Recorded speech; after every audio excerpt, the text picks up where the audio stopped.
Alright, welcome back to Axis and Allies.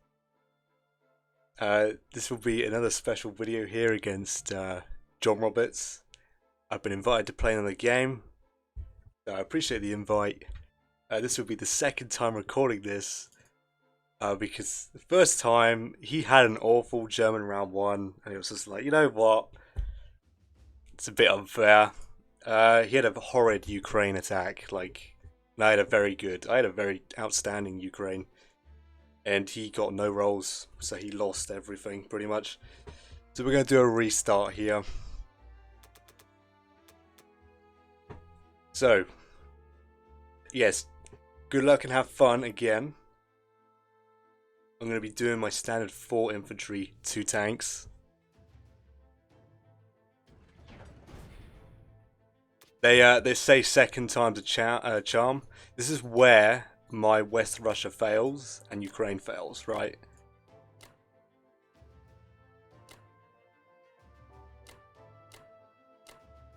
Yes, standard 4 tanks, 4 infantry, 2 tanks, and 9 and 12 attack. All the Russians here. Let's not waste too much time.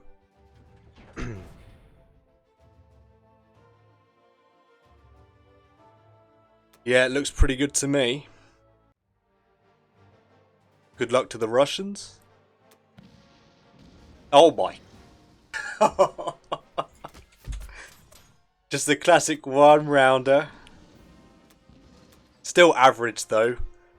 I hope I didn't use all my luck up. And Ukraine, I get no hits.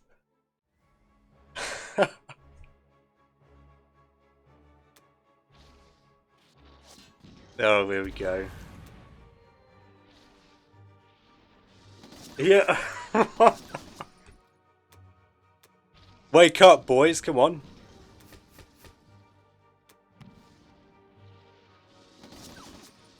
Okay, this is a bit more even than last time. Okay, it's not, because I failed to take Ukraine, which is a bit... I'm not very happy with, at all. Yeah, that's pretty bad, but I think I can still remedy it. If he can trade... Problem is, if he can trade the Caucasus round 1... What's he got? He's got 2 tanks. He'll have infantry. So infantry, 3 tanks. 3 fighters, battleship bombard. Or he simply wipes out West Russia. I don't know. I think we'll see here. I don't really like how the pendulum's completely swung. If I had taken Ukraine, it would have been fine. I suppose I should have sacked a fighter, but sacking a fighter round 1 for Russia is very bad. Do I have to give up? Do I seriously have to give up Caucasus here? I could probably stack it just fine, but I have to compromise Szechuan. All right, this will be my setup. It's less than ideal. It's definitely not the start that I got earlier. Losing Caucasus round 1, because I have to make sure that I can hold West Russia. But if he goes for West Russia and he takes it out, it's probably GG for Russia, if I'm being honest. If I'm being perfectly honest here. Failing to take Ukraine Russia round 1 is very bad. I'm doing a full retreat because it's not... This is not good. So I will willingly give it up. You'd have to either sack a tank or take it with the battleship.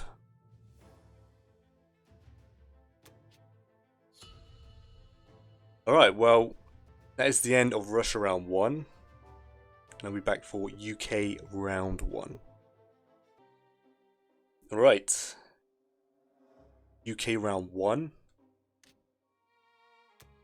1 bomber, 7 infantry, 2 artilleries for the Germans. But yeah, took Karelia for free, took the Caucasus for free, took Iceland. Lost the battleship, weirdly enough, in 17. Been ages since I've seen that. Not that it means anything. what I want to do this round, since Germany's ahead on land. Can't even take out the transport.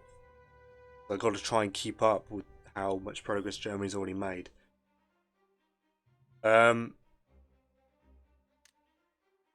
Yeah, it took trans, no units lost, and lost a single submarine this time in Season 7. So, yeah, a lot better start than we achieved last time. I'm going for 1 infantry, 2 artilleries, and 2 fighters.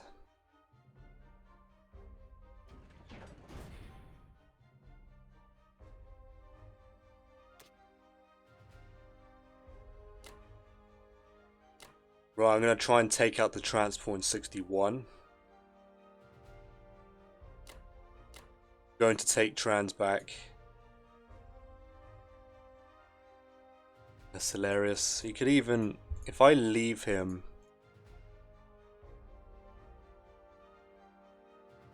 Yeah, what? Did he stick the A gun there to shove it into Egypt? He might have. He might do a Egypt IC play. We'll see. The reason I can't take this transport out is because I want to trade this for Russia, so Russia can trade Karelia and stack and hold West Russia. Actually, I can't, because I got to deal with this. I can't hold West Russia this turn. Okay, that frees some things up then. Yeah, just completely forgot that I got to take this out.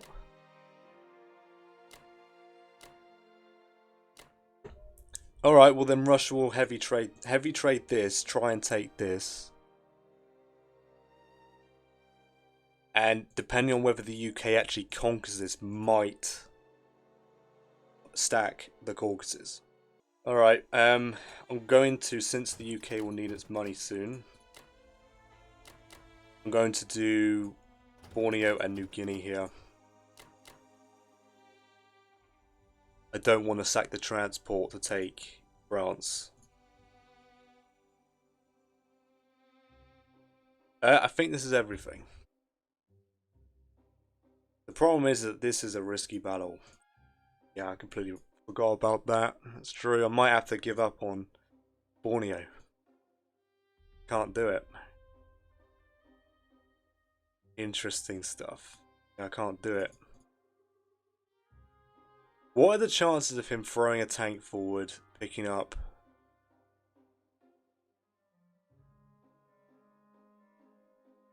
Yeah, I want to trade this for the Russians here, or at least kill it. Yeah, it's not going to work, is it?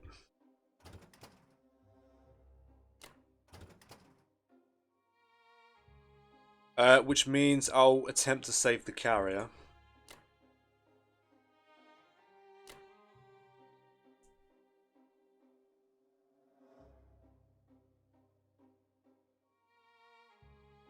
He could do Pearl.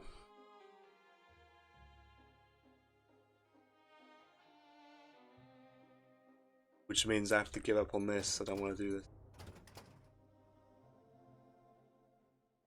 Yep, okay. All of that because of this and this. Okay, I think this is everything here. Alright. Good luck to the UK. I need some couple small wins here to catch up a bit.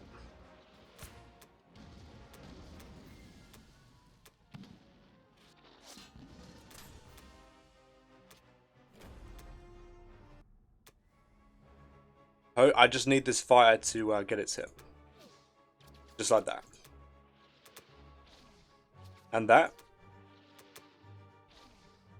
There you are. Excellent. Unbelievable. I might be able to stack the Caucasus with Russia instead.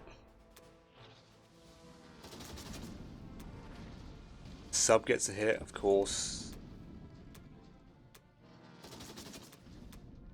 Alright, no fighter lost, which is what's important here. I did not want to lose any.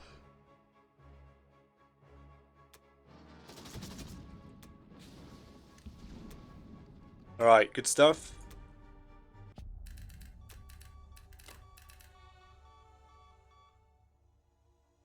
If he wants to take out the carrier, I invite him to. He'll be out of position. Since this transport is still alive, I'll pick up one guy. I'll pick up two guys. Or one.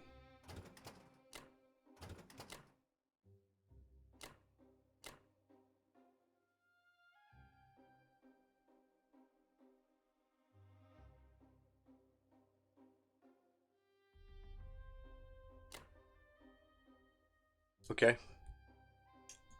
Yeah, Japan's gonna get an easy round.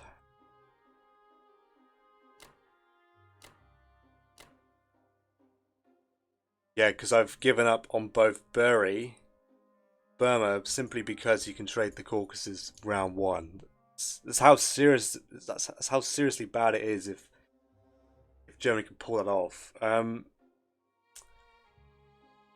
Bomber 1, 2, 3, 4, 5, 6. He's gonna have a fighter and a bomber on this target.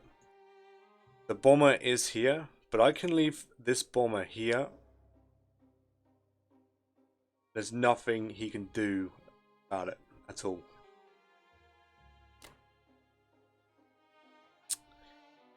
I could stick the fighters there. 2, 3, 4. 2, 3. That should be fine.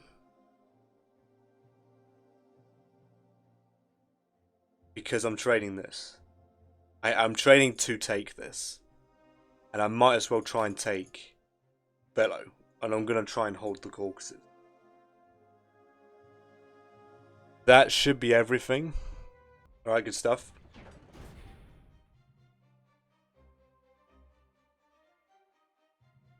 Yep. Szechuan, yep.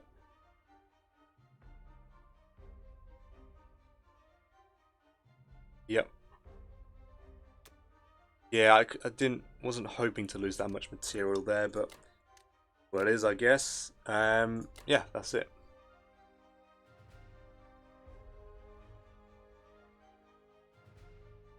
I don't know how I'm going to defend India. I'm going to have to abandon Africa here completely. Yeah, I mean, going for the center of the map with both Axis members by going for the Caucasus and India is super tough to counter. It's super tough. This will be a kill Germany game.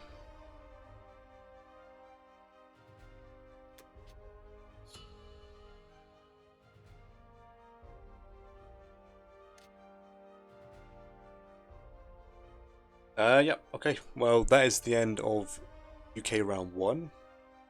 Back for USA round 1. Right, USA round 1. 2 transports, 1 fighter, 2 infantry for the Japanese. Fighter, 2 transports to 60, 2 infantry to Japan. Took Buri for free, took Burma for free. Killed the transport in 34. Took Onway, losing 1 infantry. Took Yunnan. Bearing in mind he took Yunnan light. And 1 rounded it, so good on him. No units lost. And then only lost the necessary fighter that you need to sack. Otherwise, it would have gone from a perfect round, which is what it was. This is a perfect battle outcome, pretty much. Besides the submerging. If I had just not gotten a hit, he'd be forced to commit to the carrier and I'd wipe it out. So he got pretty good result, all things considered there. He set up to wipe out anything I put there again, so I'm not going to commit the battleship. He's got 3 fighters, 1 bomber. He almost left 36 light because there is a 2 fighter bomber attack on it. I could land both fighters in 35 and buy more ships, which is certainly a move I could have done. But he did notice it last second.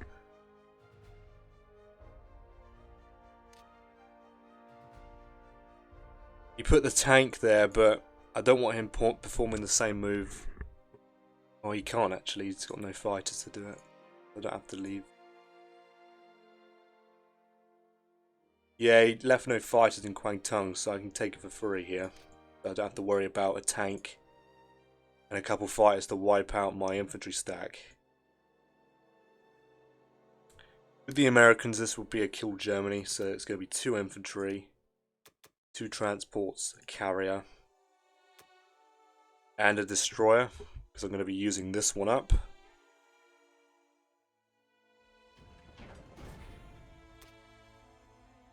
Destroyer sub. I'm going to commit everything.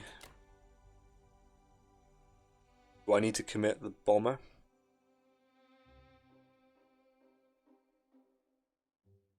No, I don't really want to. Could sack a transport. And then sack one. Norway.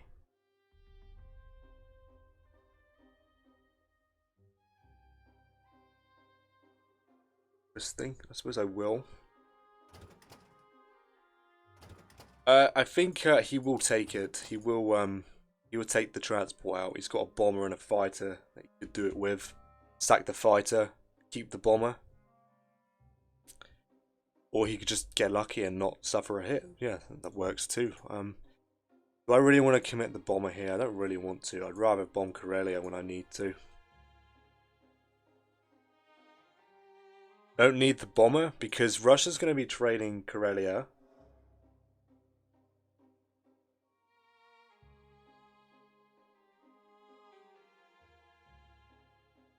So I don't need the bomber.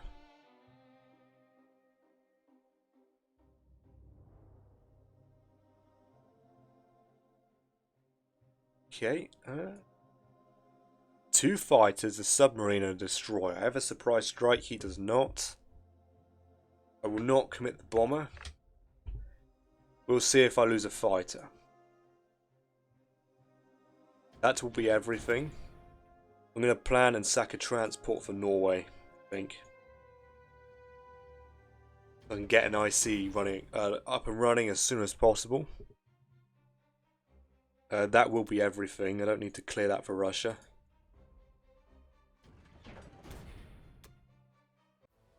Good luck to the Americans here. I'll definitely take that. And no hitbacks. Excellent stuff. He can wipe out the destroyer if he really wants to. Is it worth it for the potential risk? Probably not.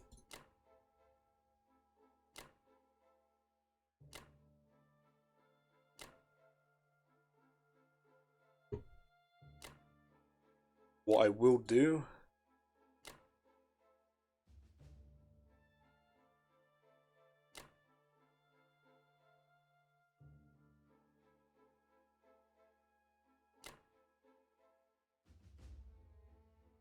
One, two, three lands. 1, 2, yeah. Rather the fighter here, to be honest. Retreat. I'm going to stack the Caucasus here. I don't think I need to calculate. He's got hardly any air force on this that I have to worry about. He could pick up some guys here. I invite him, I think. At best, it'll be 50-50 for him.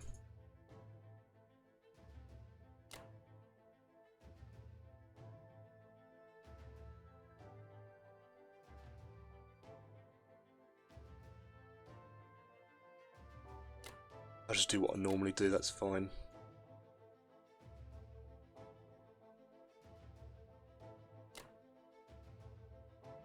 Right. That should be it for the Americans here. Hopefully I get lucky and pop a fighter. Any aircraft I can take away from the Germans really does help in a kill Germany. Germany.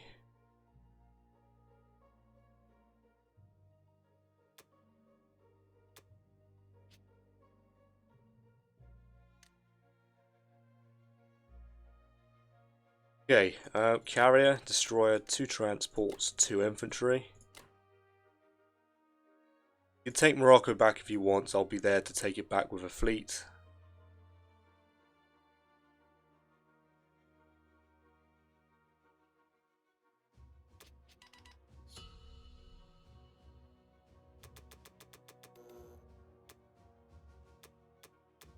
I'm not going to do any aggressive artillery buys because I did fail to take Ukraine. I might do it round 3. Best case scenario, I gain 6 points. I'll be up to 29.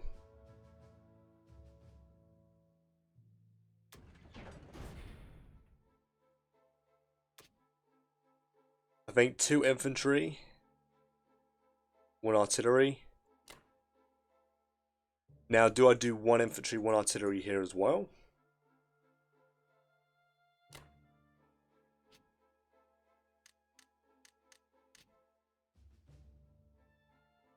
There's 4 infantry available. Do I do infantry, artillery? I'm not going to be able to trade Ukraine.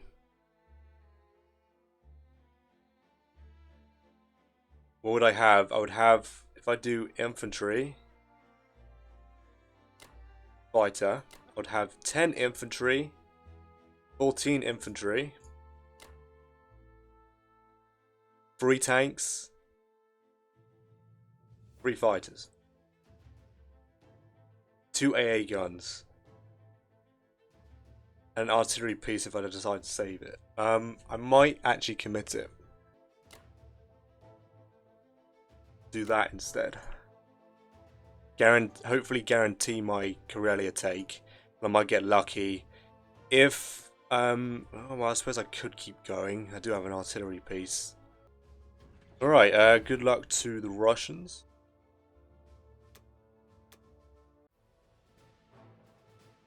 Karelia battle first.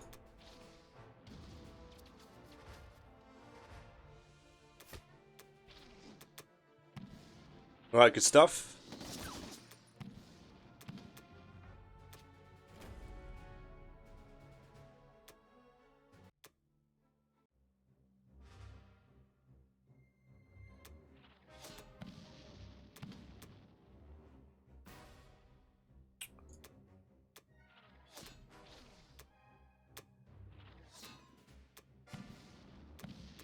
Alright, that did not work.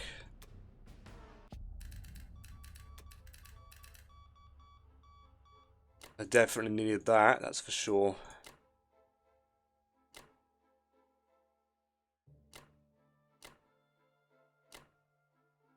If he goes for it, he could try to take out my AA guns.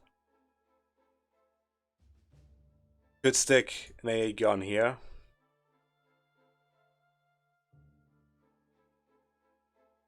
Do you know what? You know what? I'll offer him some battles here.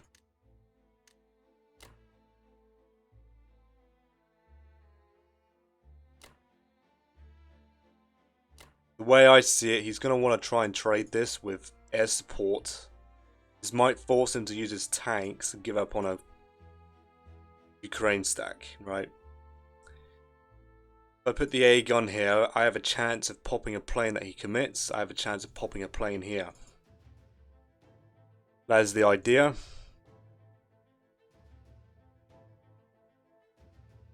So I have 2 less units here now.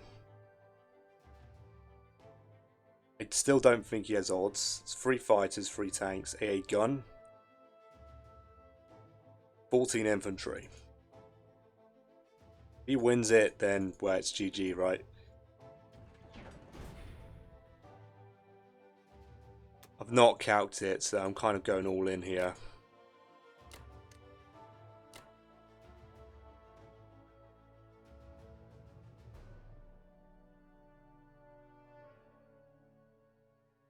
Alright, good luck to the Russians here. I kind of need to do this moveset to come back.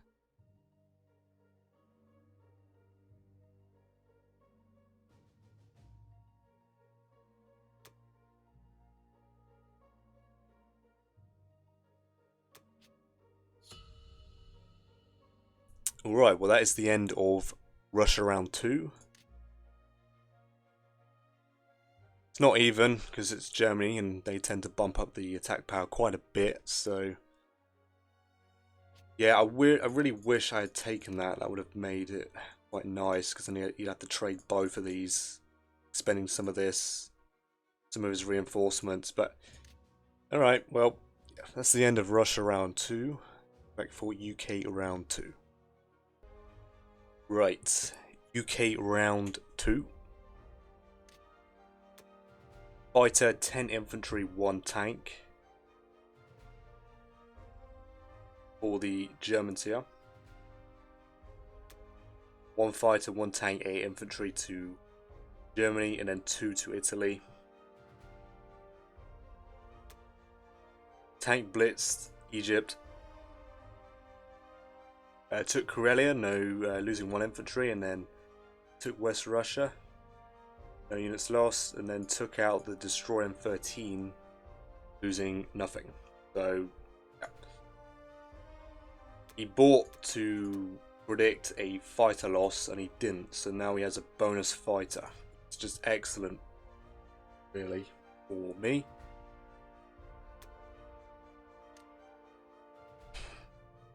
As the UK here, I think... How many aircraft does he have on me? Yeah. Got 5 fighters, 1 bomber. So I just hold off and buy 2 more fighters. It's going to take 40 years for this aircraft carrier to get here.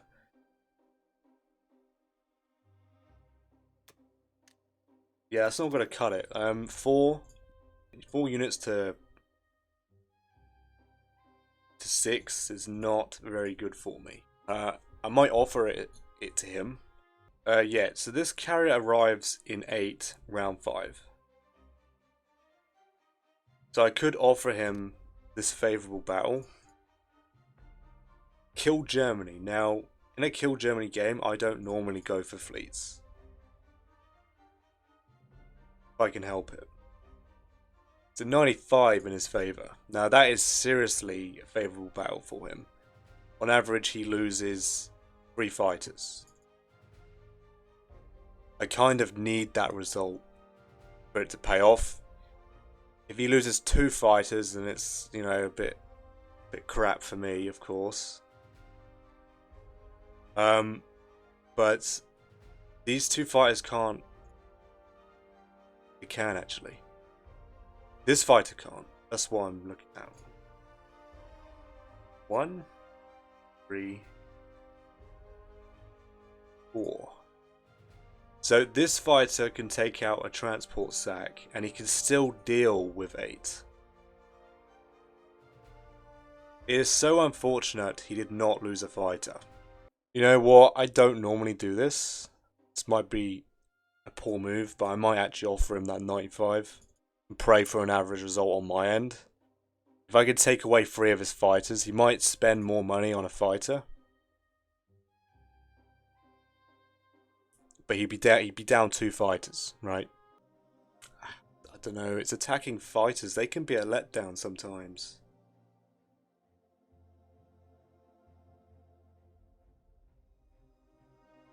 Regardless, I'm going to decide at the end.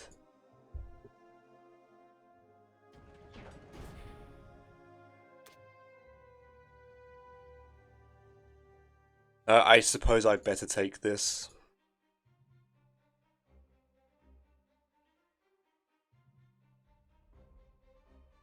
Yeah, that seems about right.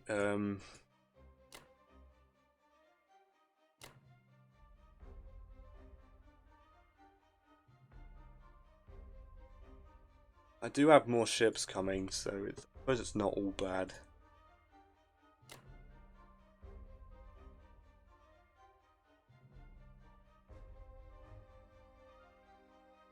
Yeah, let's do Ukraine.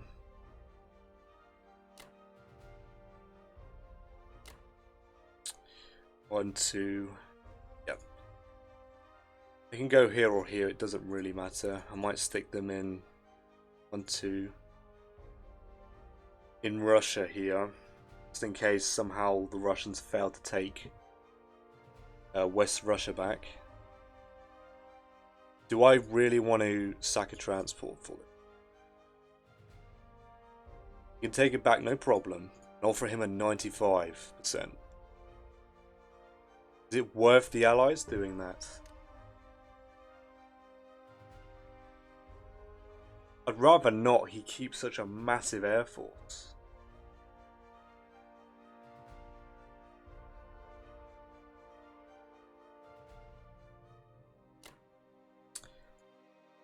I don't know, it could be just fine if I'm being honest. Like, the US are going to subsidize for UK.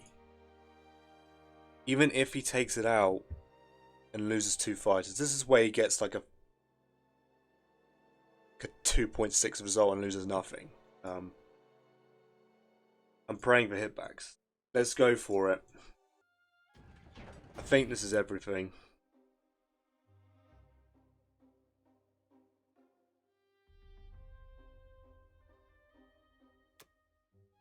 Good luck to the United Kingdom here.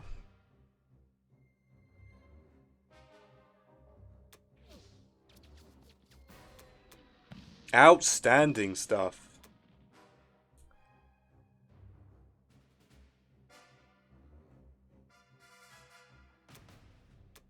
So often am I let down by a bomber. It happens so often.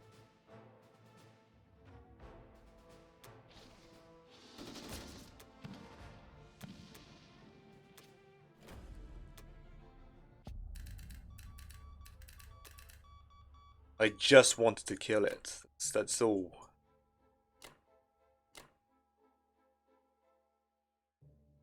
So he could do. He could bring the blitz the tank across. It's so ridiculous.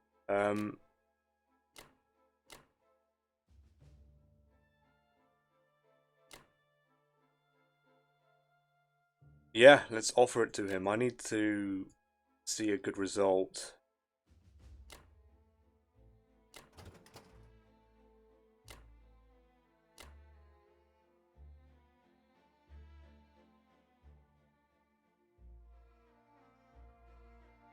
Yeah, that's annoying because this fighter can deal with this problem. Land here, most likely. US will be here, so I can't punish this fighter.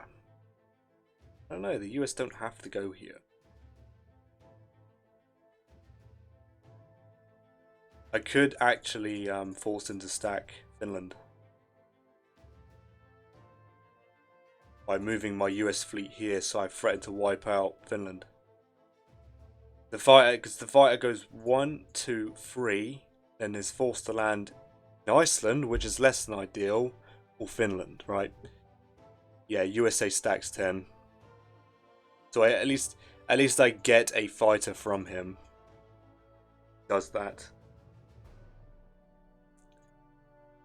Yes, that will be 4 infantry, 2 artilleries. I suppose I should have committed an artillery, but it's just ridiculous. The bomber missing.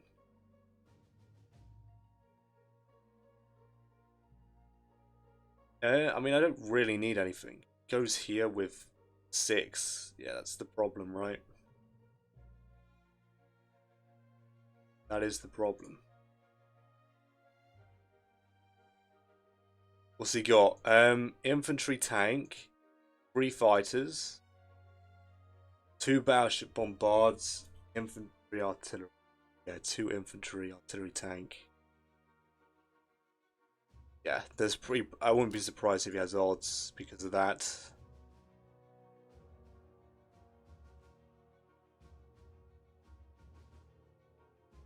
Yes, carry a sack here. And I'm hoping my fighters do survive.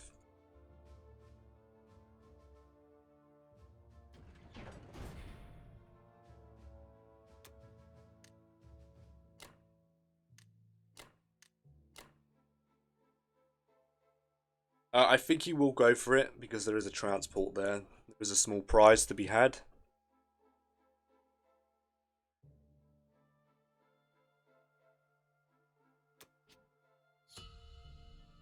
32 income for the United Kingdom.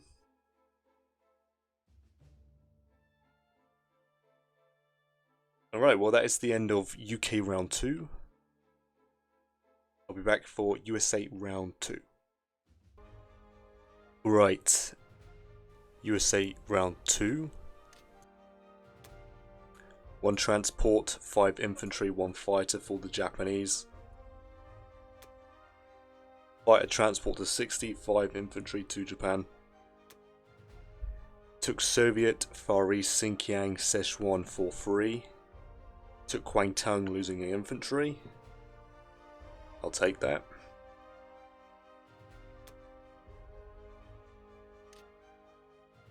Posturing to go against straight for the Russians here.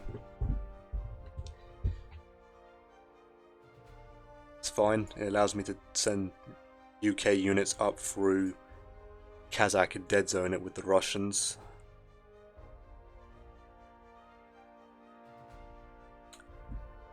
Russia could take this for free. That's pretty nice, and this is a simple trade. I did offer him, don't know, it might be a stupid decision, we'll find out on Germany's turn. Offered him a 95, I'm praying that I get at least the average result, which is 3 hitbacks, so he loses 3 fighters. Even if he wipes it out, the US is here to help. The UK will receive some more reinforcements soon. So if I can get lucky, it'll pay off. If I can take away his air force. With the US here, what am I doing? I don't need to take Morocco. I'm not doing Med, shuck.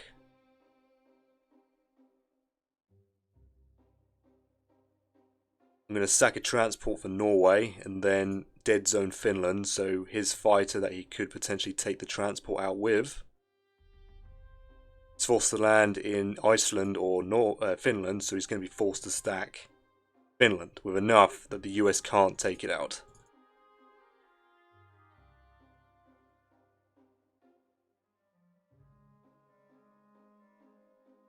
Yeah, okay, so I kind of want, I'm going to have 2 fighters, 3 infantry, 1 artillery, ideally the bomber available. I'm going to do infantry tank at this, I think. Fighter will be sent to 14 and then land in Morocco or Gibraltar. It depends on what I'm up for.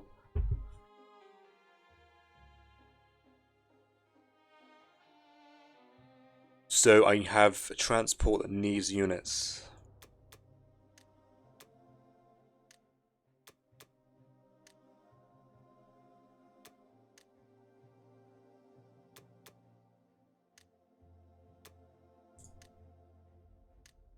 Two more transports, 1 more destroyer, because he has an inflated air force as the Germans here, so I need more ships.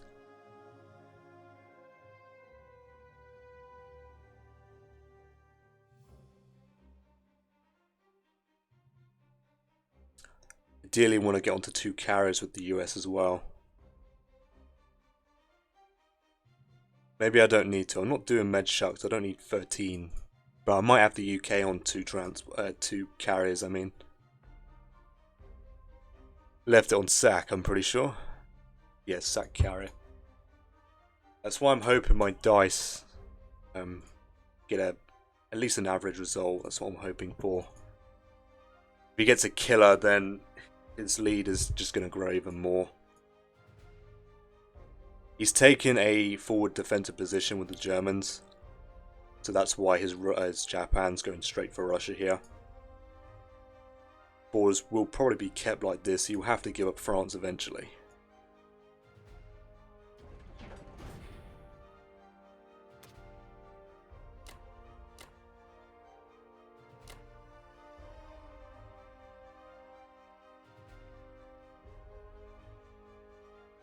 I won't do a bombing run. I might lose it.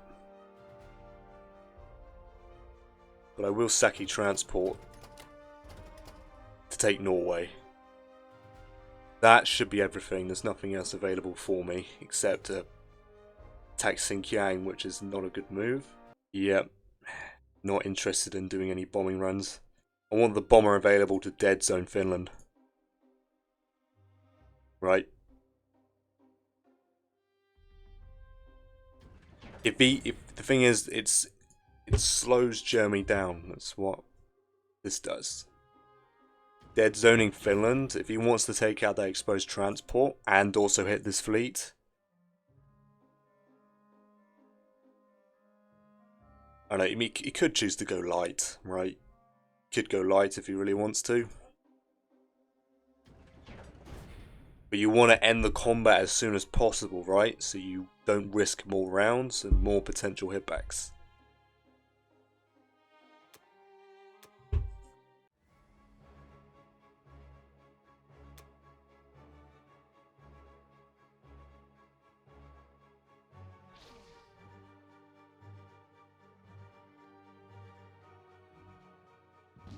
I was going to say all that for 2 misses.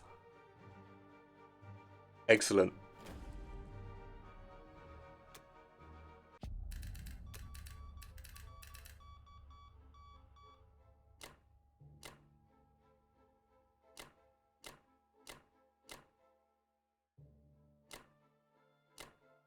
I invite him to hit my battleship with that bomber. It makes 0 sense, but you could pull it off.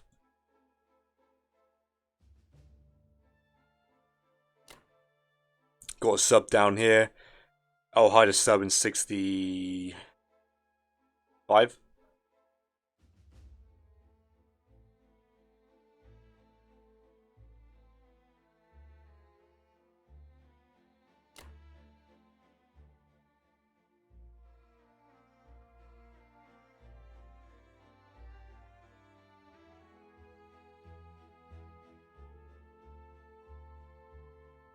US fighter down here.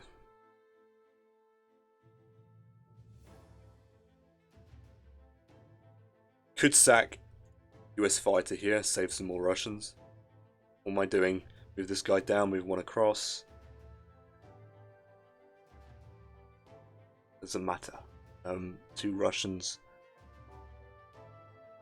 You have 2 Russians here. Interesting, okay.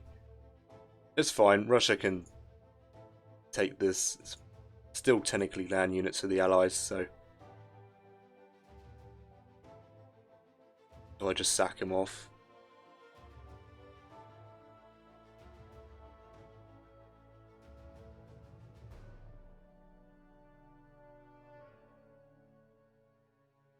Alright.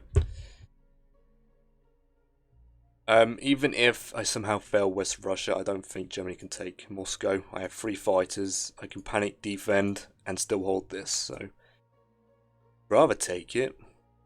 So he can't stack his own fighters there. If he wants to stack down, I want him to be forced to use his Japanese ones. 2 fighters here. He could take Alaska,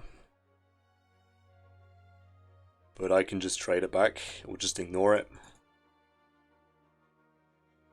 That should be everything.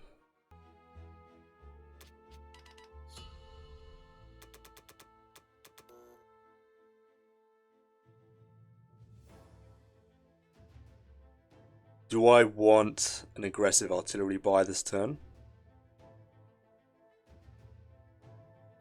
24 income, which is another 8 inventory.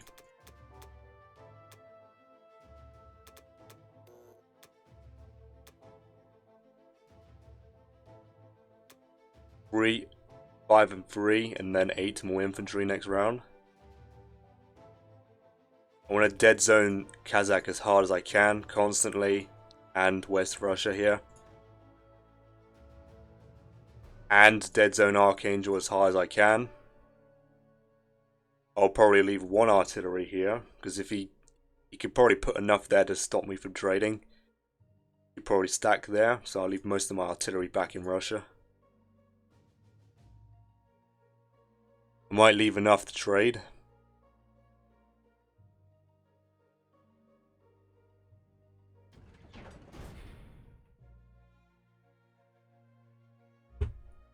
was just checking my microphone was unmuted. That would have been bad. Okay.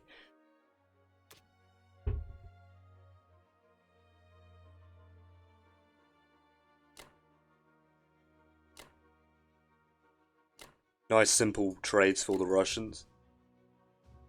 Do you want to take it? So I will overcommit.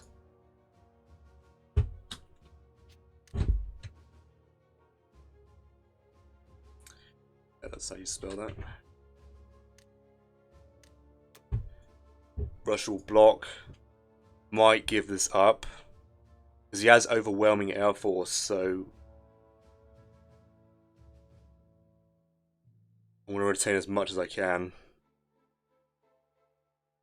Use as much material against Germany as possible. I could blitz a tank through. Debatable.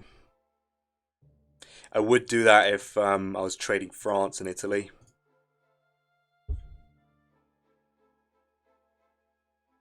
Alright, good stuff.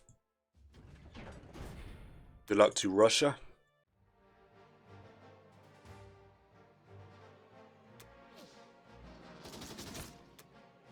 Excellent. Gotta pray for hitbacks.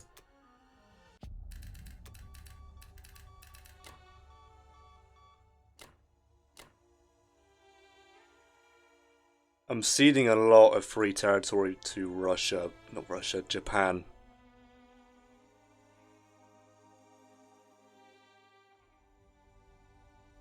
One, two, three. I'll leave the Russian fighters here. Tanks can stay. There isn't an immediate threat on India, so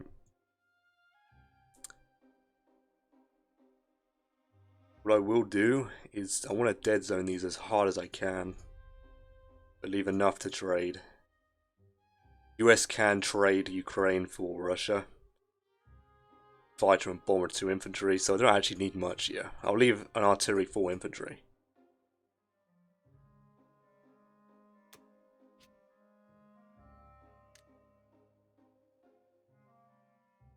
Yeah, okay, that's fine.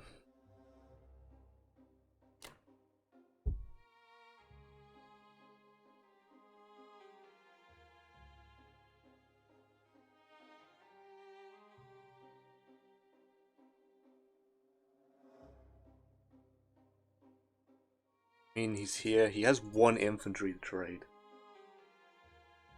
Since he has 1 infantry, there is always a chance I get a hit back. He could throw a tank up there if he wants.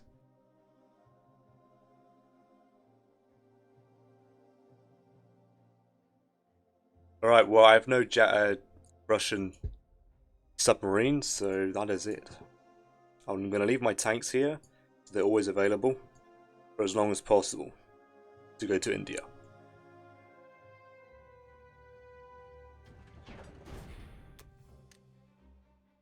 Artillery, 2 artillery, 3 infantry, 2 infantry.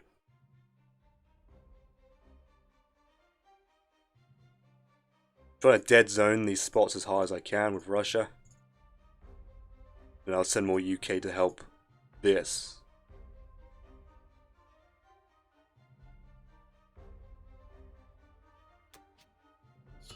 Alright, 24 more income. That's 8 more infantry. Very nice. That'll be the biggest buy I could pull off. Looks like I'm going to have to trade 1, 2, 3. 4 territories minimum. The Russians. The US might have to do this one. Russia covers these 2. UK might cover this one. Right. That's the end of Russia round 3. Back for UK round 3. Right. UK round 3. 1 more fighter, 10 more infantry, 1 more artillery for the Germans. Fighter, 9 infantry for Germany. Infantry artillery to Karelia. Took out the transport in 3 with a bomber. Attacked Zone 8 with 5 fighters. Lost 1 single fighter. Unbelievable. That is a 9% result. top 9%.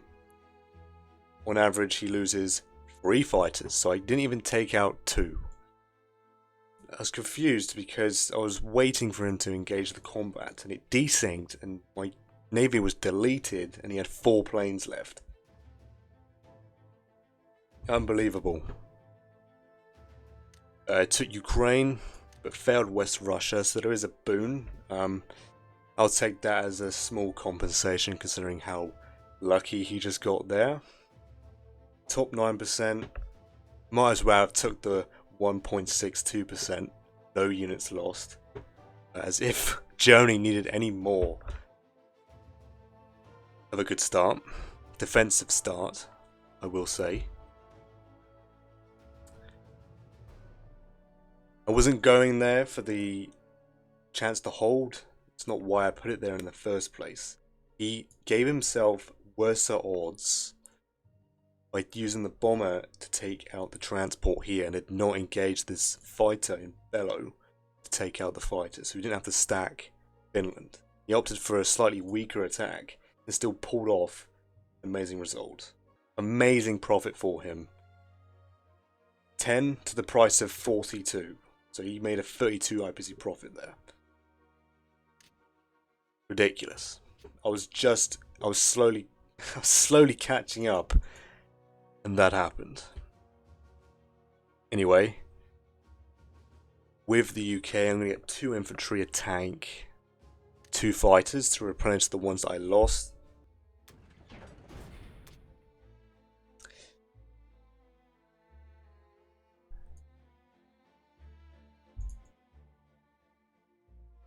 He didn't stack Burma. He's not going for India here. They don't necessarily have to take Burma. Heavy. I'm going to try and take it light every single round. We'll see how many times he gets that hit back, right? I'm glad Russia can take this for free and block. This means nothing to me. This stops me from trading. I can stack this with no problem. You'd probably... If he pushes forward in mass, I could probably still strafe and still hold the Caucasus, so I'm not sweating too much. With these fighters, it's fine. Round 4 is when I get that carrier there, so these fighters will be waiting until then. He was forced to put a fighter in France. That's one of the fighters that should have died, by the way. So it was forced to land here, so he was forced to put some units back. I'm happy with that. Which means there's less units going towards Russia at the end of the day.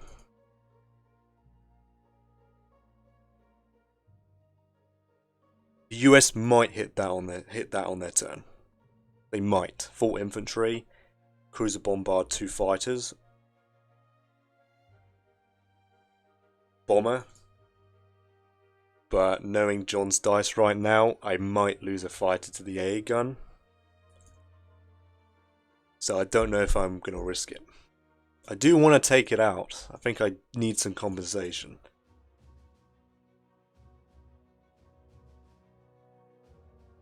Yeah, if he had lost an infantry here, I'd actually consider a tank, fighter, bomber to wipe it out. But that is not going to happen. I need him to take a loss here.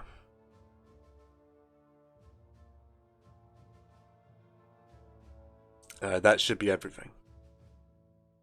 My microphone is unmuted. Good stuff. Okay, well, let's hope I actually take Burma this time. He doesn't get a hit back. In fact, let's kill the infantry first and then consider taking it, because I didn't even kill it last time. Alright, good stuff. I'm actually gaining some income this turn.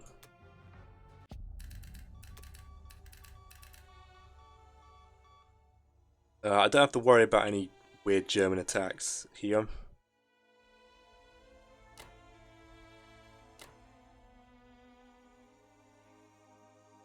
Russia doesn't need fighters, so I'll bring the fighters back and move some more UK up, I think.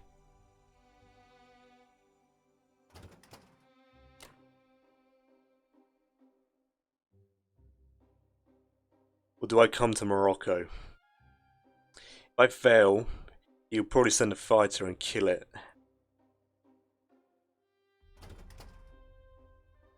Since he pulled that off, I'm going to assume the worst every single time. Because normally if people can pull good results off like that, I'm going to have a good game.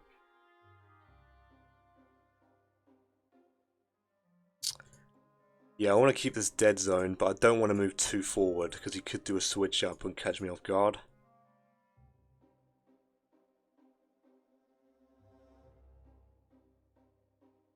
Let's move an artillery.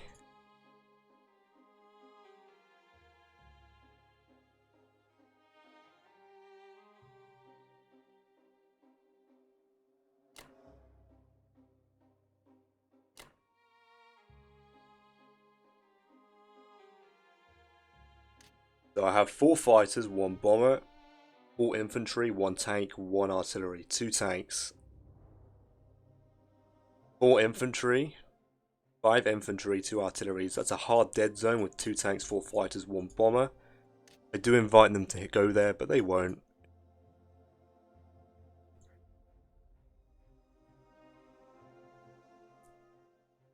I could put an infantry forward. Don't really care if he takes that for free.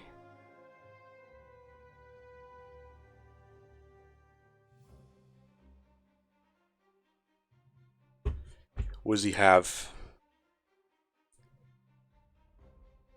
5 fighters, 1 bomber,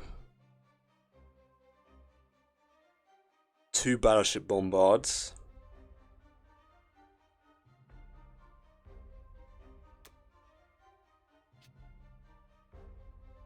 I don't know the odds, I'm not going to use a calculator this time. I actually have 5 fighters, so it's not going to happen, I don't think. I do invite him to go for India, of course. It is supposed to be a trap. You know what, let me try and coerce him. I'm going to calculate it. As it is right now, I have a 66.6%. So, a cursed number. I dare him to go for that. He's at 30% to conquer.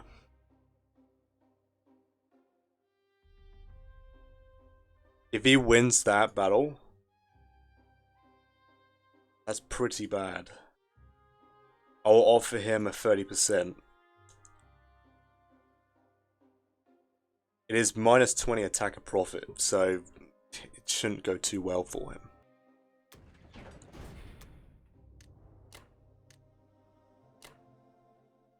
Yep, 4 infantry. AA gun, 4 infantry. 5 fighters, 1 bomber. 1 tank. Oh, I miscalced. Where did I get... No, I'm deploying a tank. No. No, I'm fine, I'm not going insane. No, it's correct. Yeah, 75 to hold. He's obviously going to use a calculator for that, so he's not going to fall for it. But I'm heavily dead zoning Kazakh here. And I'll probably just send these guys into the Caucasus next round.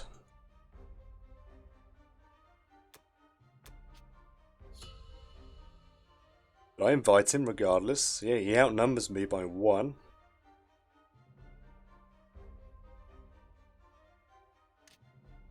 No, he's going to go straight full Russia here with Japan. He's already postured a bunch of units here. And he had a pretty killer round for the Japanese, so... Yeah, he had a very good Germany round 1. He had a very good Japan round 1. Got a killer Germany performance so far. And Japan's not too shabby so far either, so...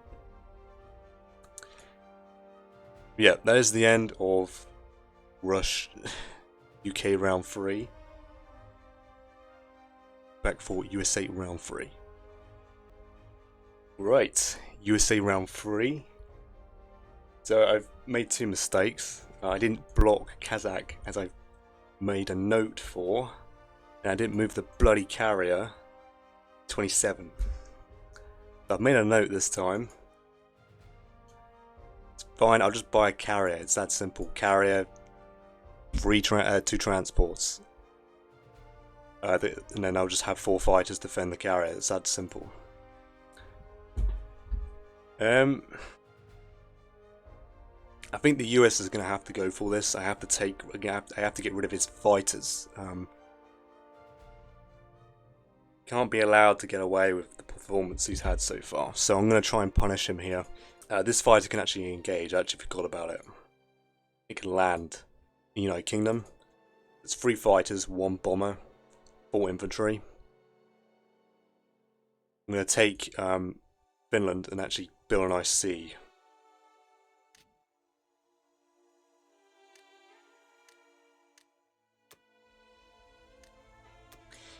With Japan, before I get ahead of myself, he bought an IC for Manchuria, 5 infantry, 1 artillery for Japan. Took Yakut, took Kazakh undefended. Failed to take Evanki, legendary unit there. And then took Burma, no units lost. It's interesting. What I'm going to do is actually keep India at 50%, I think. Because the only units he has is 6 infantry and his air force. It's not a big deal of mine. It's not a big concern of mine, I mean. It looks like he's prepping for the Germans to stack west of Russia this turn. He'll still have the 5 fighters on India.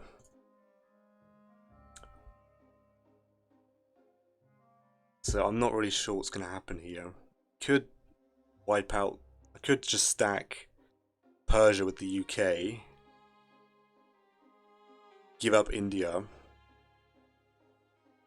I don't know, well, I'll figure it out on UK's turn. So yes, an industry for Norway. Get that up and running ASAP. Probably going to lose a fighter, so I should probably replenish that. But I do have an extra one, so I don't need one for another carrier.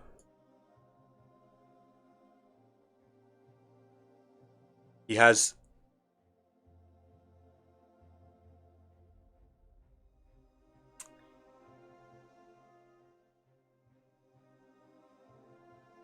Yes, he is dead zoning 8. He has 5 fighters, 1 bomber. I'm going to check his odds on that real quick. If I want to step into 8, he has a 77 to wipe out my fleet. On average, he has 1 bomber, 1 fighter left.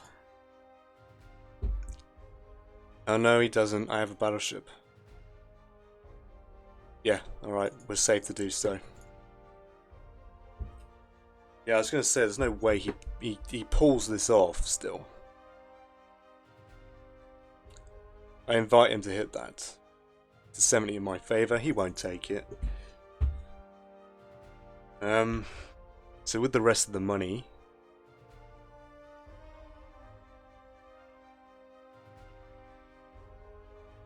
Free transports. So I need 4 infantry. But these 2 transports, if they even live, right? You could put off the 23%. I want to get on to... I'm on 5 transports. It's a bit awkward, isn't it? Save the 1.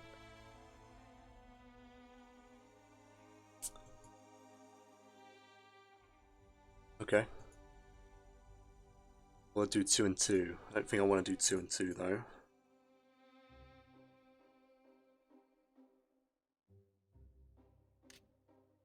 $42. Okay. Yeah, let's get an extra artillery.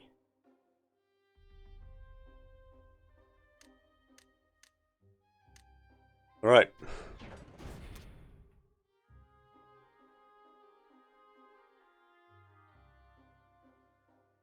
I want him to backtrack.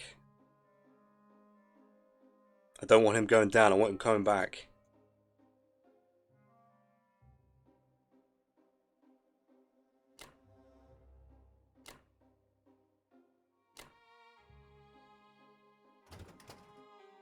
I'm praying I don't get punished too hard for this.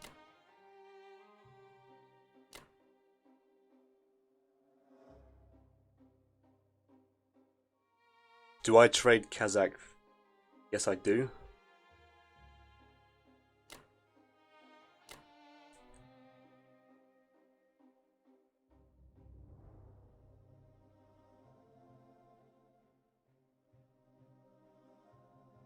Yep, that's everything. A decent stack, but it shouldn't be too big. As long as I leave a big stack in Persia with the UK. I might have to see what he tries and pulls off here. If he goes... He can't kick me off this round, I don't think he can. Yeah, I've got to keep that door closed. I can't allow him to stack here and put 5 fighters there. This should be everything here. The battle is strong. If I lose 2 fighters, it's a 58% for him to win. If I lose all 3 fighters, well then it's game over for the fleet, really.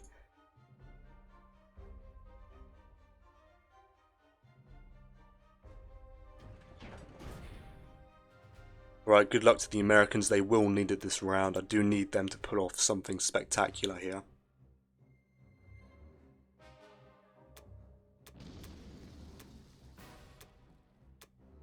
Get in there. That's what I'm talking about.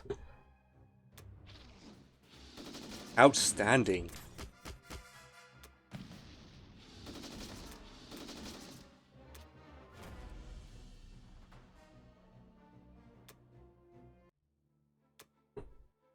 Oh, the Allies needed that quite a bit. Just get the hit, please. Just get the hit. We're talking 4 rounds now.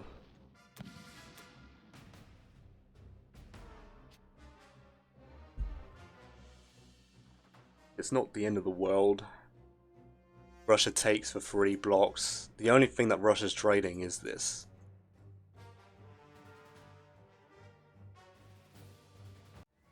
Yeah, I don't want to get too much, alright? I don't want to get too much of an advantage here, alright? I guess this equals it out.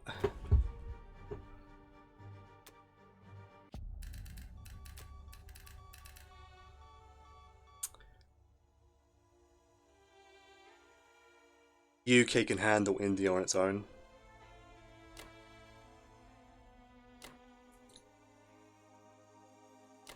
I'm sure he'll complain about this, but he did just put off a spectacular result. So the playing field is maybe even. I still think it's Axis favoured, but I will have that bias, of course.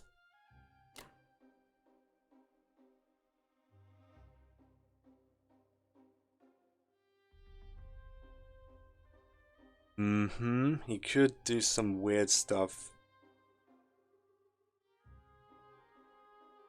Doesn't really matter, does it? Guess I should have saved some money, but it's fine.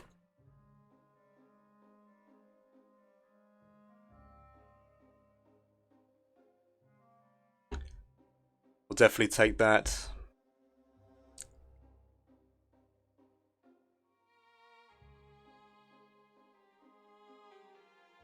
Oh, that was so desperately needed. It's unbelievable how crucial that was. Do I leave a fighter here? 1, 2, 1, 2, 3. Where's his bomber? He wouldn't do that. If I leave the fighter here, it can go 1. Go to India. Yeah. Where is that fighter? Here we go.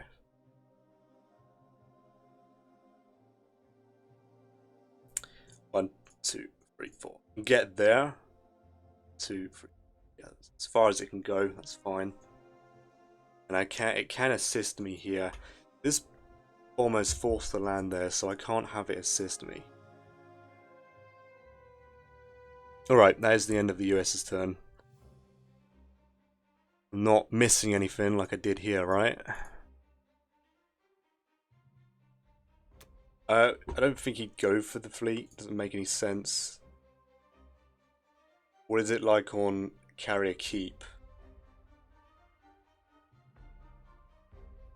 70% still. I'll leave it on Carrier Keep. The reason for is because it takes 2 turns for the US to get Carrier back into play here.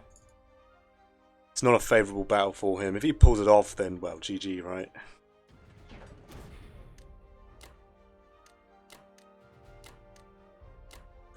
Didn't mess up here, did I? There's no sneaky transport. No.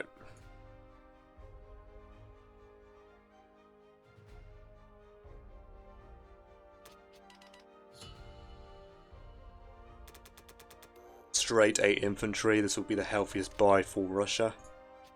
Best case. Oh, well, I actually get to 23. I do actually take at the Caucasus, right?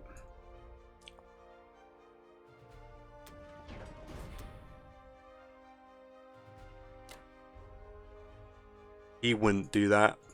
So I can actually dev zone this because his tanks are here, they're blocked. He can't make it to the Archangel.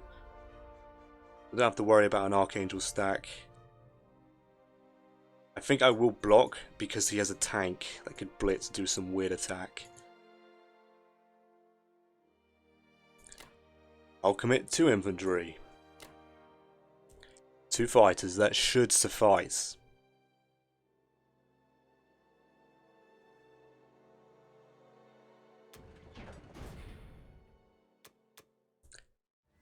Can I get a nice simple 1-rounder?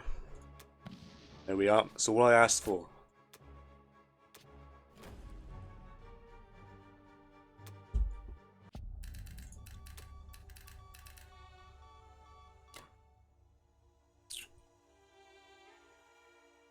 If he pushes that, I'll leave 2 artillery because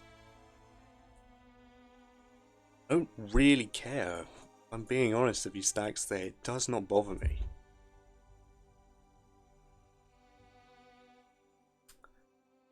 I'll do this.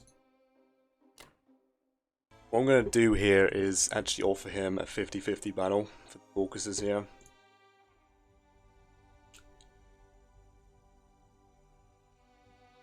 Yeah, doesn't have very good odds to conquer. 48. But the idea is it takes away his air force. I believe 14 infantry here. If that's the case, I want to bring back my artillery.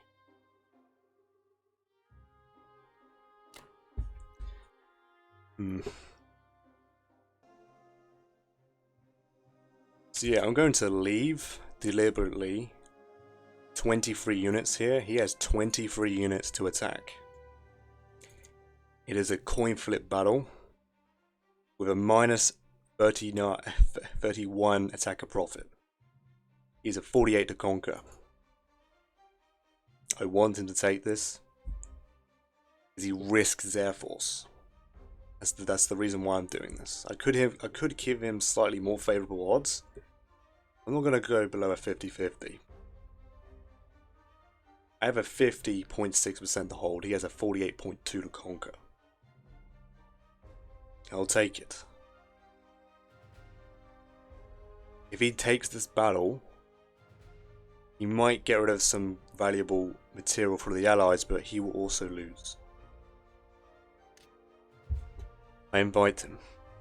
Let's see if he falls for it. Probably won't because I'm taking so bloody long to take my turn. That'll be it. I need 14 land unit, 14 infantry.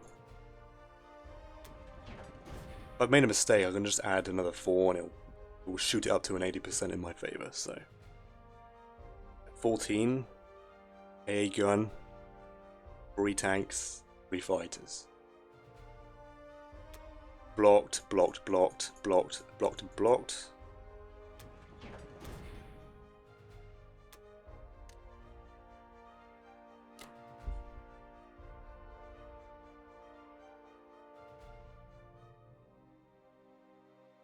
John's smart, he won't fall for this. Maybe if I was playing ranked, they might take it. Because it might be advantageous for Germany to take it, and then, I don't know, the UK is right here, so it's not going to work. Right? It's not going to work.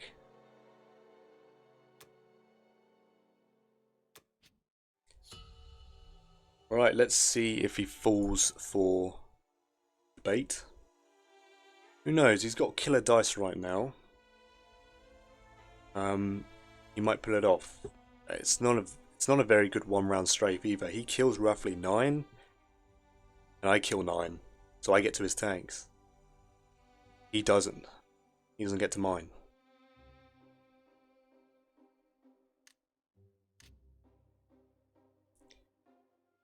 Pretty impressive Russia so far. That is the end of Russia round 4. We'll be back for UK round 4. Right, UK round 4. 11 more infantry and 1 more tank for the Germans here. He's going to slowly start to build a small tank corps on this side of Europe. And basically stack shift. There's not really much I could do about it. I can't stack because he obliterates it. So going for France is not an option at all until he gives it up by stack shifting.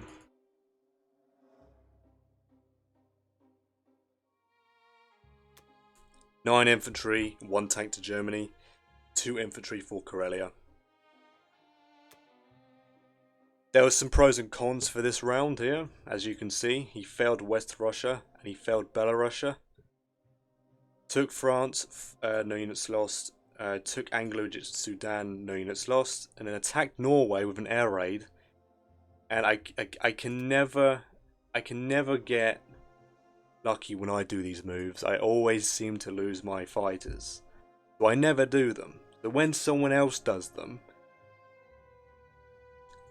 it gets quite annoying. And he only did it with 2 planes. I've had plenty of occasions where I've sent an infantry and 2 planes and none of them get a hit. It drives me insane.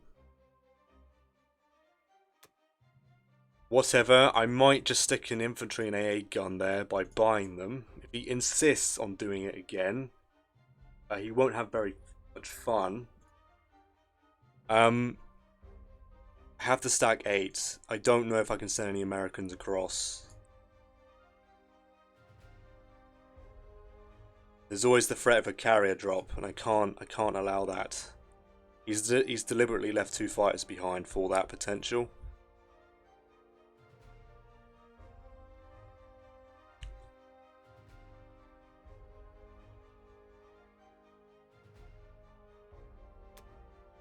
Yeah, he did take Archangel. So I gave him this 50-50, he did not take it. It was like a -30 for him. I'll probably keep offering it to him. I'll have to be careful though. I don't want to offer it to him and then he wipes himself out. And Japan gets a decent stack. So I have to make sure that Russia's nice and beefed up as well.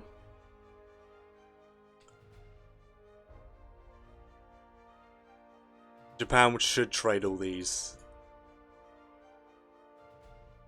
But at least I don't have to trade this for a turn.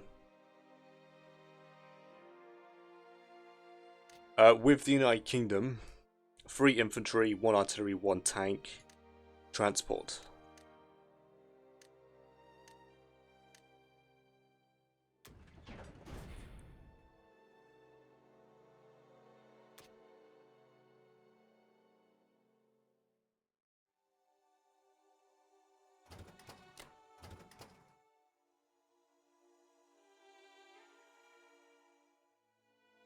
It's either that or I start stacking Finland now.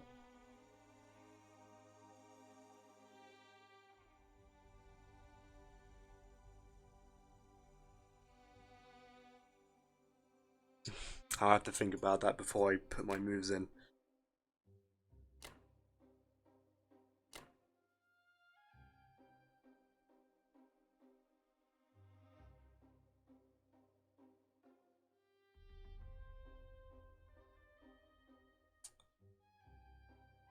Yes, I have to move this turn and stop throwing the game. The UK is suffering for money. So I'm glad I saved the 3 points. The problem is that the Americans can take it back, but Germany can take it back off me, and then the UK doesn't get the money for it. And then Japan's going to go for this as well, so it's doing well at stifling the UK for its money. I think I will actually go for Iceland.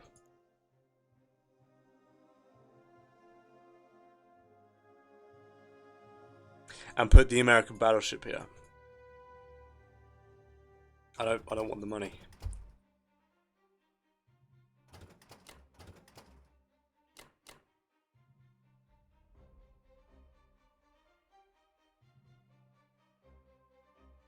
What I will do is I could leave the UK fighters there. Or here.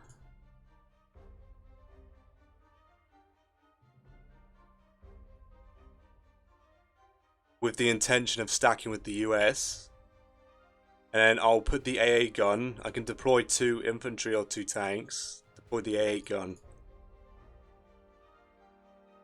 And start the Norway Shark. That's what I have to do that. Because he's not letting me in here.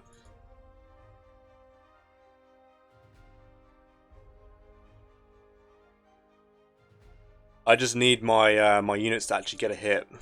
So I don't have to expend US units to take it either. Like the battle...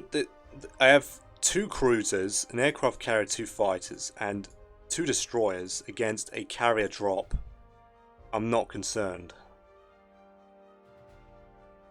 I did calculate this beforehand without this extra destroyer and cruiser, so I should have similar odds without the battleship involved.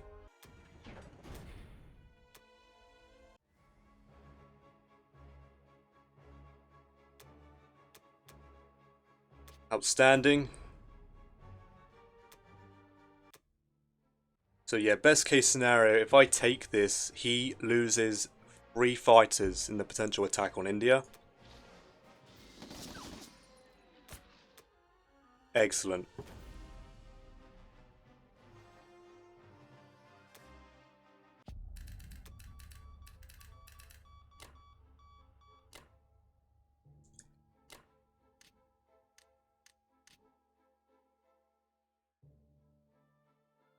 What would he do? 5 infantry, 2 artilleries, 5 fighters, and 1 bomber. It might actually be worth bringing both AA guns. I'm going to move the sub to 46 because from my understanding, it'll take away the bombard. So I have higher chance of holding.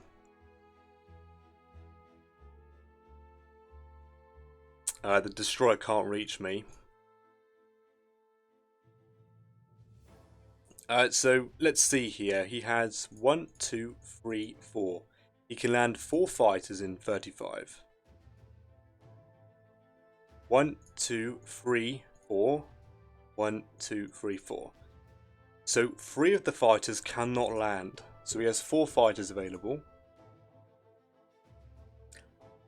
He's got 8 infantry. 4 fighters, 1 bomber. And 2 battleship bombards. I'm going to have in India, so I'll offer him an 18%. I can't really justify going any lower.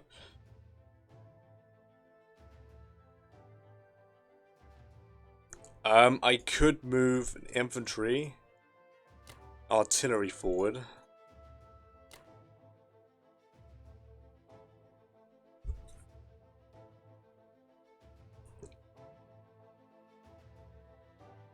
I do 2 infantry. It's not detrimental. I mean, if he does a switch up, it would cause a lot of problems. But that means I've technically taken 4 infantry away from India. I'll do this. And yeah, that's it for the UK. I do apologise. I am taking my time.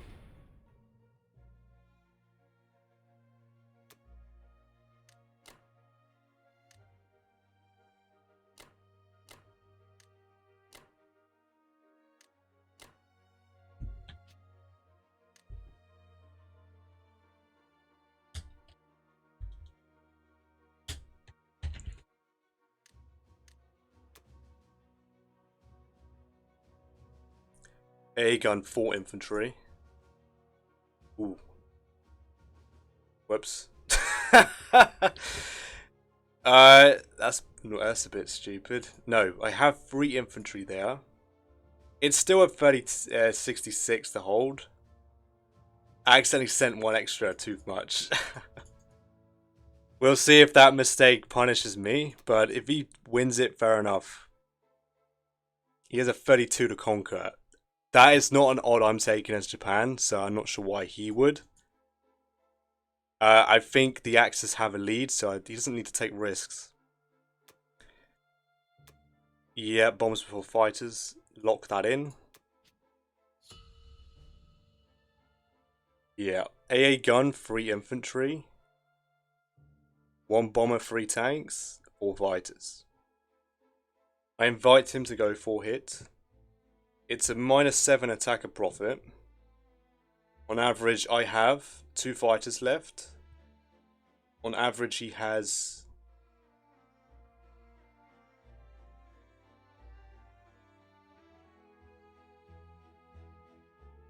No, on average, he has 2 battleships left.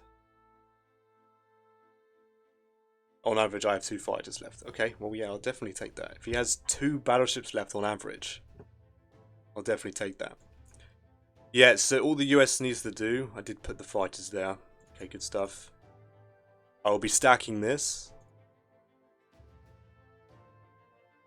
I don't care for Northern Europe. You can keep his France stack. He might give it up. Great, because then the UK can take the money. Yeah, that is the end of UK round 4. Back for USA round 4. Alright. USA round 4. 9 infantry, 1 transport, 1 fighter for the Japanese. Transport to 62. 3 infantry to Manchuria and the rest into Japan. Took Eastern Australia for free. Took Evenki, no units lost. Took Novo, losing 1 infantry. Took Kazakh, losing 1 infantry. Failed Burma, losing an infantry. I'm very happy with that. I'm not really sure what the purpose of this move is. I think he's trying to crack Caucasus here.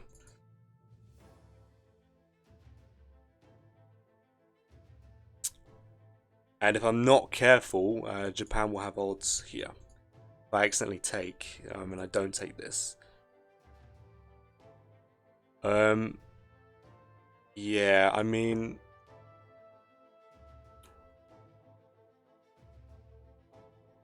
I don't think there's a way he can pry Caucasus from me. I'm still going to offer him a 50-50. It's still -35 attacker profit. So I'm going to keep offering that every round. So I can spare as much units into Russia as possible. Yeah, I'm going to hit this with Russia. I'm not sure what with though. To the point where I might actually ignore Archangel because I do not care for this infantry. So I'll probably just... I'm going to try and take this with the Americans, try and at least kill the infantry this time. So I could take it with Russia and then deal with this problem. I don't know the reason why he's gone there. I think he's trying to draw me out of Caucasus. Now, I made a mistake. Shouldn't have put the UK fighters there. I don't know why I did. Because I cannot hold it. If he goes all out, he wipes it. But I'm still going to go there.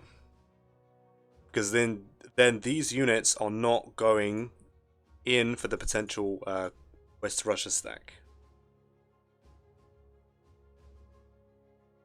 It annoys me because I could send an extra couple US fighters, but there's no point because then I'll jeopardize the US Navy in free. With that in mind, I'm going to get 7 infantry, 3 artilleries, transport, and a fighter.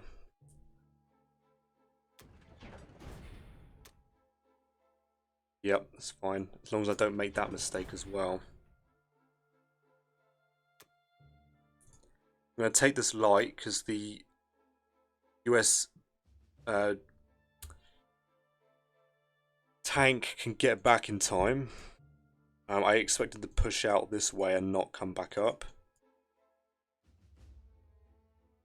I will attempt to trade this. I wish I had this bomber over here now.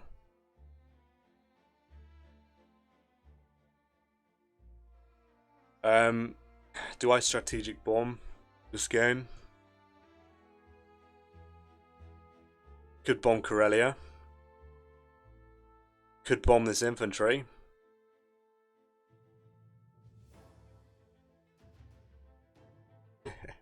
It would be sod's law. He air raids my units, land units first. I'll be the first one to lose a plane with an air raid.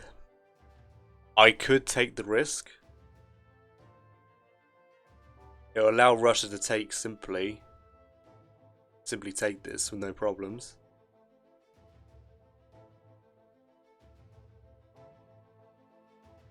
We'll see how, you know what, the Allies are already behind. I kind of need to take more risks, so I'm going to try it.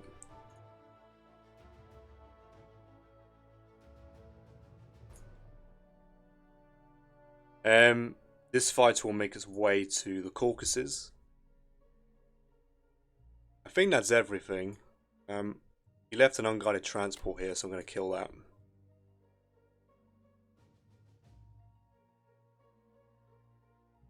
Yeah, that's it.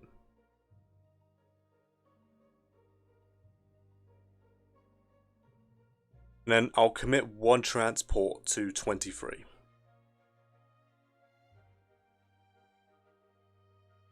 I'm not sure if that was a mistake or not, or we did it just to bait my sub down so he can deal with it.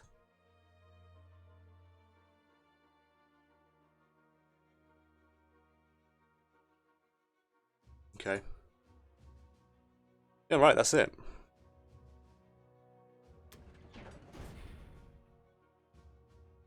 I just want to kill the infantry. My bombers recently have let me down quite a lot, so I'm hoping I do actually get a hit with them. Nice.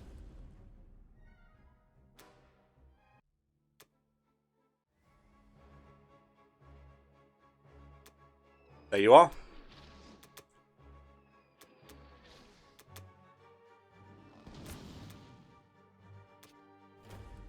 I mean, I'm just shaking my head. It's just like, why? just get the hit. He wasn't gonna get one anyway. Just get the hit. Save me the stress.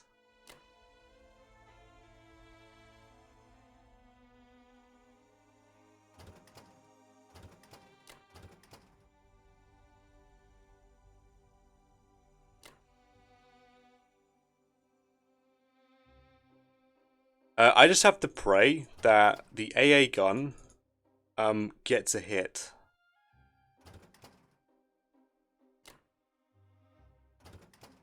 So I'm giving him another favourable battle and I'm praying that I get lucky. That's essentially what I'm doing here.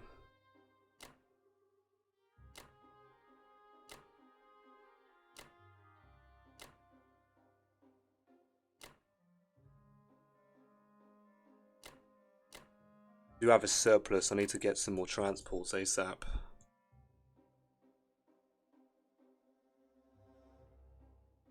Yes, so I mean, 6 infantry, 2 fighters, and an AA gun. It's quite weak. I wish I did not put the UK fighters there. I was not thinking. So yeah, I'm gonna blitz the tank forward, I guess.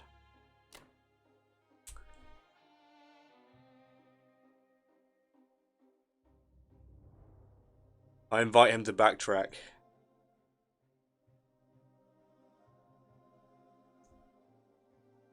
Yeah, I kind of have to stack there because I put the fighters there. Otherwise, I'd just stack Norway.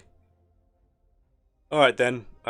So with this fight, I will change the doctrine just in case. It's not ideal because it's the Americans, but this is all I have. That's a big prize, right? That's 4 transports. So I kind of need to sack the carrier just to make sure. Now, the Caucasus defense needs a minimum of 19 infantry. The tanks are there, the fighters are there, the artillery's there. I just need 19 infantry. Just stick the bomber there. Don't need to. I'm going to offer him this 50-50. I don't want to give him any more potential value.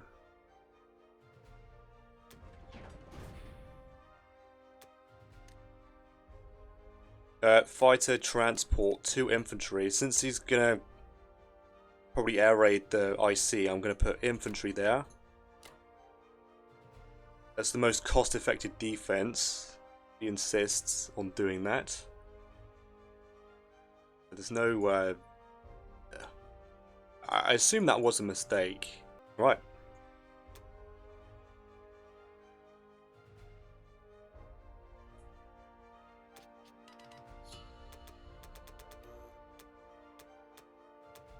I have 5 artillery total. Do I really want to go to 7 or do I save? In this engagement, I'm probably not going to lose. He was thinking about bombing me, this Japanese bomber, last round. I think he is thinking about it.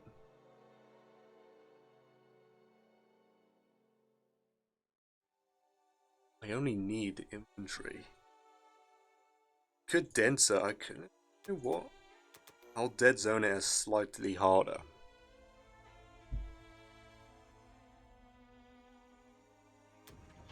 So I need 4, I'm deploying 4 infantry here. That'll get me to 18 and I'm sending 1 from Moscow. I need 1 infantry here. 1 infantry here. So I'm going to have 7 infantry and 5 artilleries to spend on this.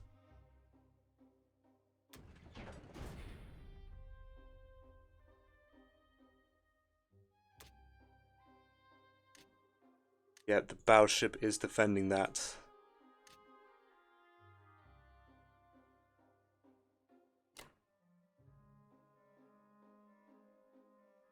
I do have fighters to engage. I do have that. I'm not actually sure what I'm doing. Am I doing a strafe? Or probably I'm doing a strafe here. Alright, I'm going to attempt a strafe here. I'm going to commit 5 artilleries. 5 infantry, 2 fighters. A 1 round strafe is a 9.6% chance I conquer. I do not want to conquer the territory. Because I need to dead zone West Russia as hard as I can.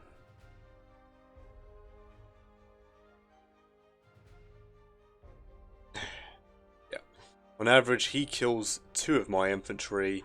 On average, I kill 4. I'll take that. I do not want 7 hits. I do not want 7 hits. Okay. Please. So, yes, that is that, and I have to make sure that I put enough units here. Alright, let's lock this in. This is Russia's moves. 1 infantry here. I have 3 to spare. I'm sending 1 down. I could send 1 there. I don't want to conquer it, man.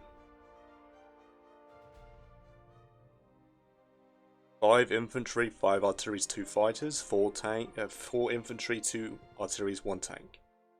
9%.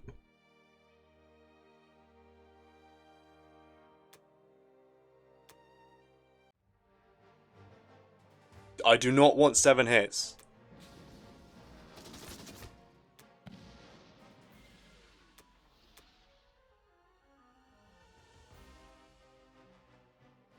Oh, dude, I don't know if I can risk that. What is the cost? Unbelievable. This is where I luck out and get like a gazillion hits. I have to punish this. Just give me 4 hits, please. On average, I get 4 hits anyway.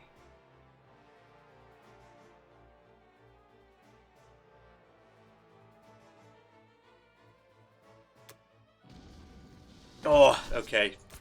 I take that. Yes!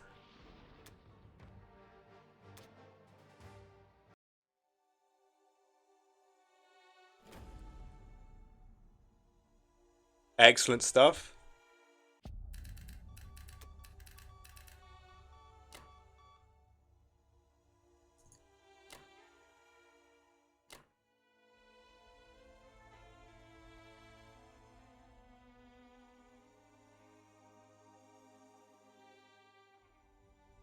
On the UK turn, I will calculate Russia just in case Japan has some odd on it.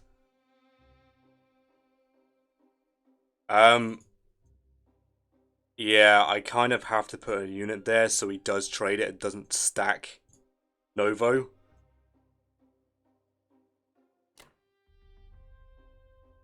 I have one unit to move left.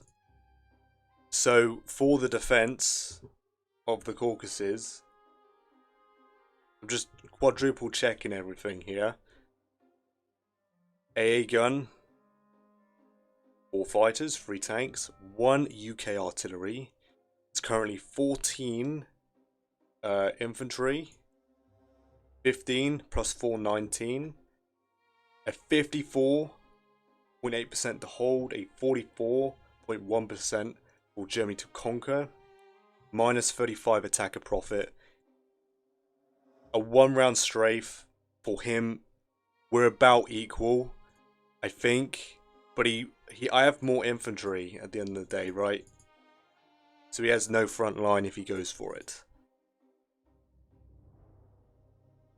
That was pretty outstanding. I will definitely take that.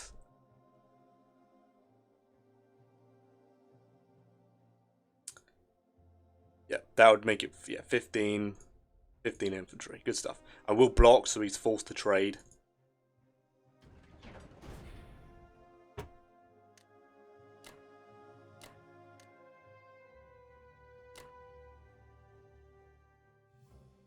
I'm very happy with this. My Russia is doing very well, but I seem to be messing up or abusing my UK. This wasn't a mistake. I was deliberately tempting him a favourable battle. On average, he loses 3 to 2 of his planes. He only lost 1. This is an actual mistake.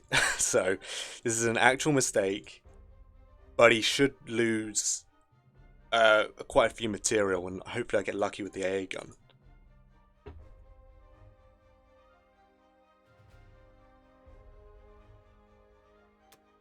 Right, good luck to Russia. I don't think you have odds. It doesn't make any sense. Doubt Japan will. But 58 attack power for Russia is not bad. It really isn't.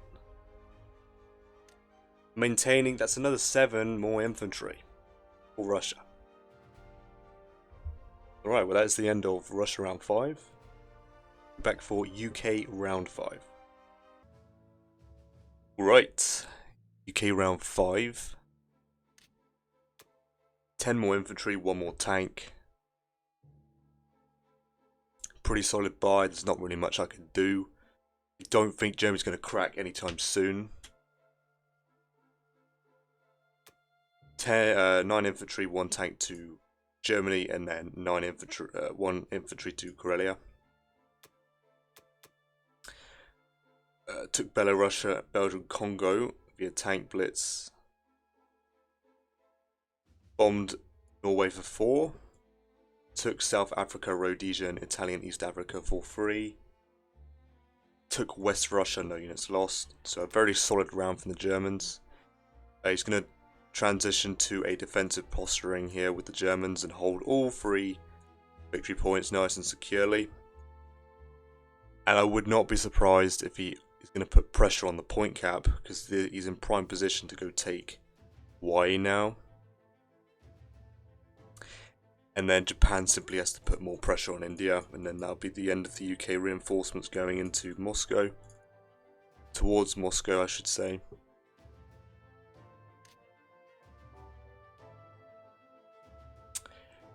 Yeah, I'm quite concerned. I don't know.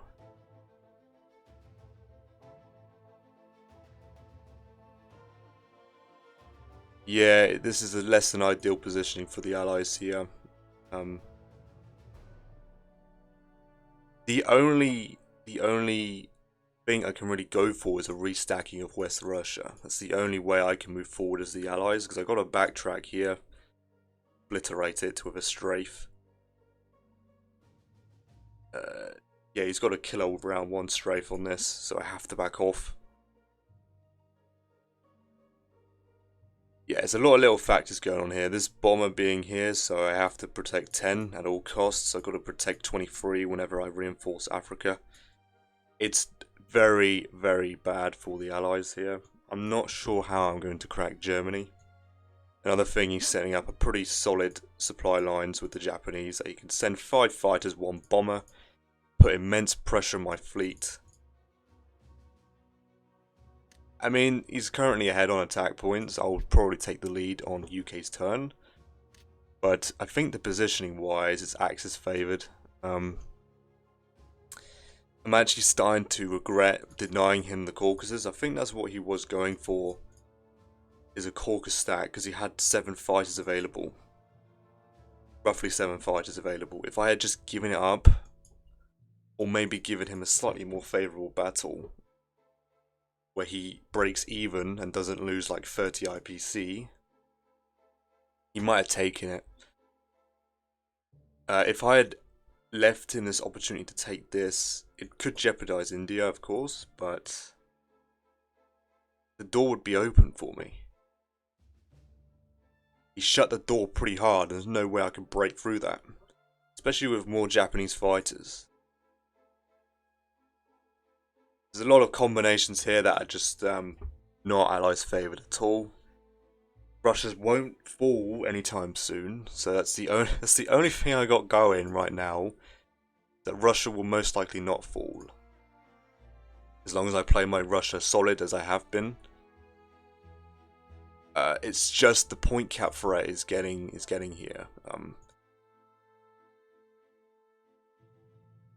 I've been trying to bait him, but he's not falling for it.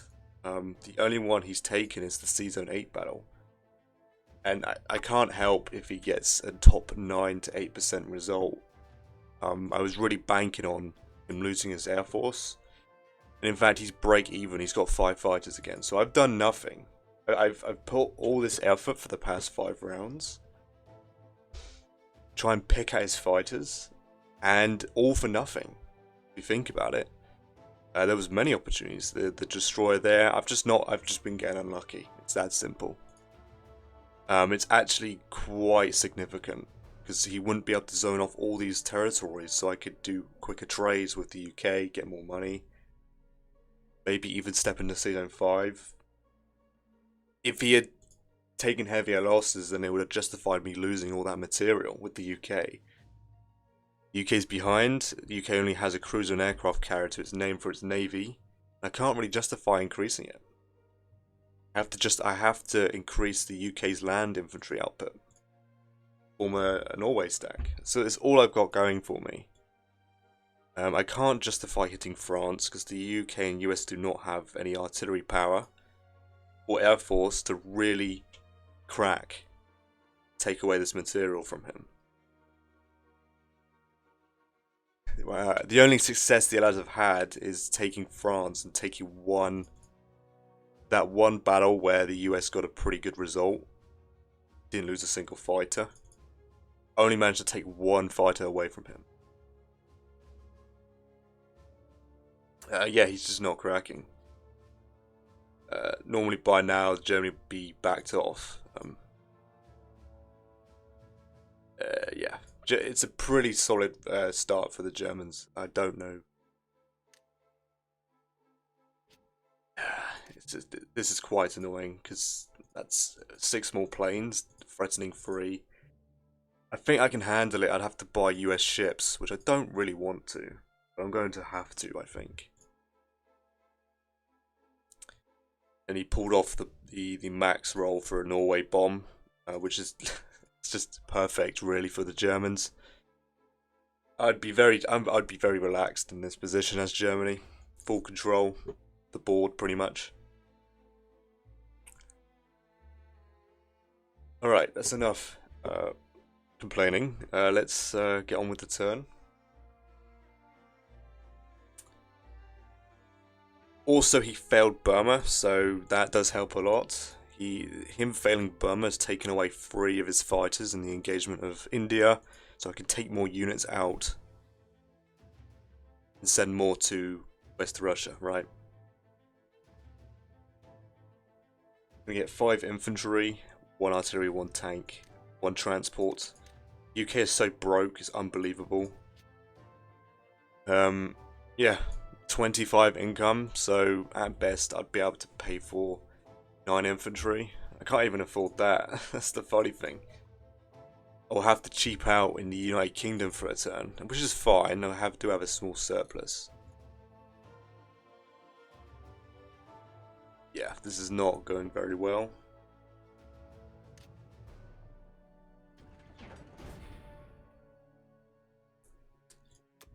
I've left a couple notes here. USA is going to stay here to protect my my UK transports. He's put a fighter and bomber here.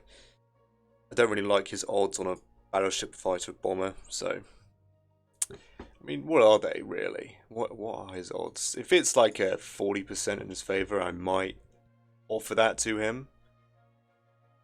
Maybe not, because it's 20 IPC loss if he gets double hits in the first round to a potential 10.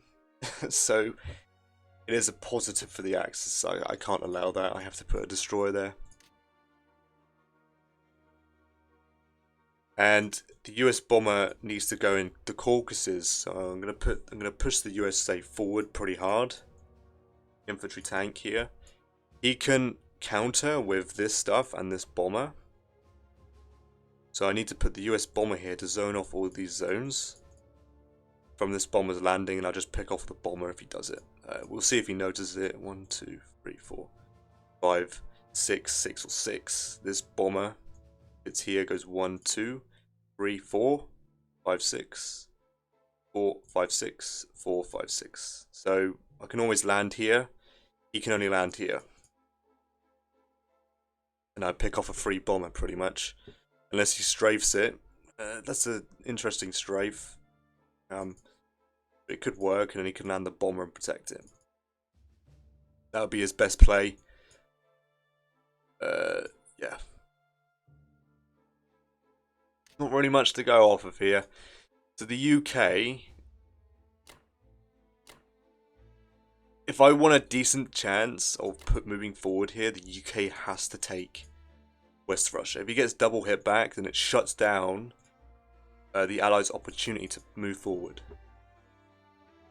Because I can get a West Russia stack to an 84% with a minus 70 attacker profit. I'd probably give him slightly better odds, like I always have been.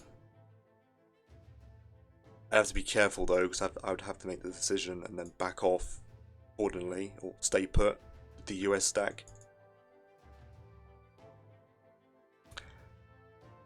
Yeah, so I do need to take this. I'm taking 1 extra fighter here. So I'm going to send this fighter to Season 10 with the carrier here to protect these 2 transports.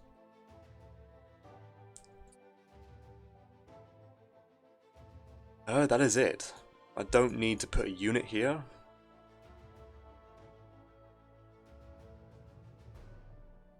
Oh, yeah, I'll do this. Might get lucky. Right? I might get lucky. That will slow him down. That'd be very helpful. Yeah. That is it.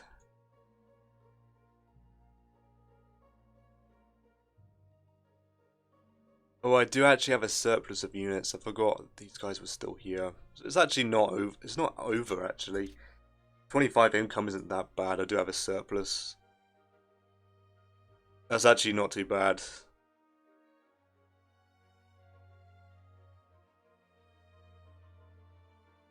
Right, well, this is all I have. Not seeing anything else, so...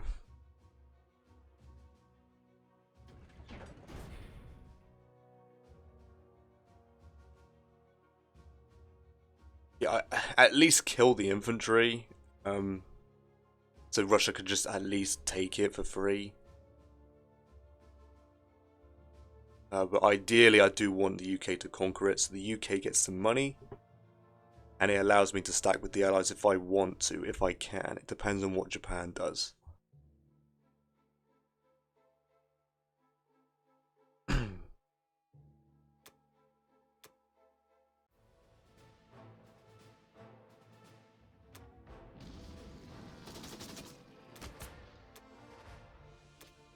Wow, excellent, okay. I was not expecting that. I was expecting it back. Unbelievable! That is so ridiculous. Outstanding UK round. That's what I need. I need stuff, little wins. Little wins. Little wins. They will add up. They will. What I need. Unbelievable. Seriously.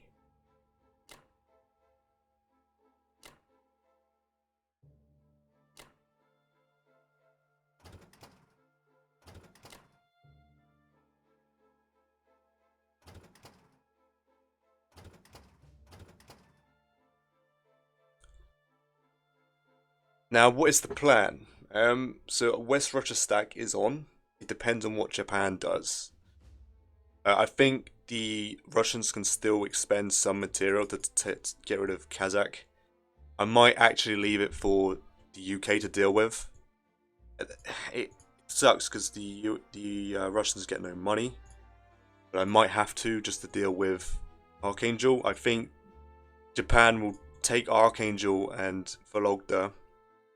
So Russia will have to take Archangel and stack if I can. I have to be careful with a backdoor take with the Japanese, and also an air raid from Germany to weaken it up, and then Japan takes behind. So I do have to be aware of those things.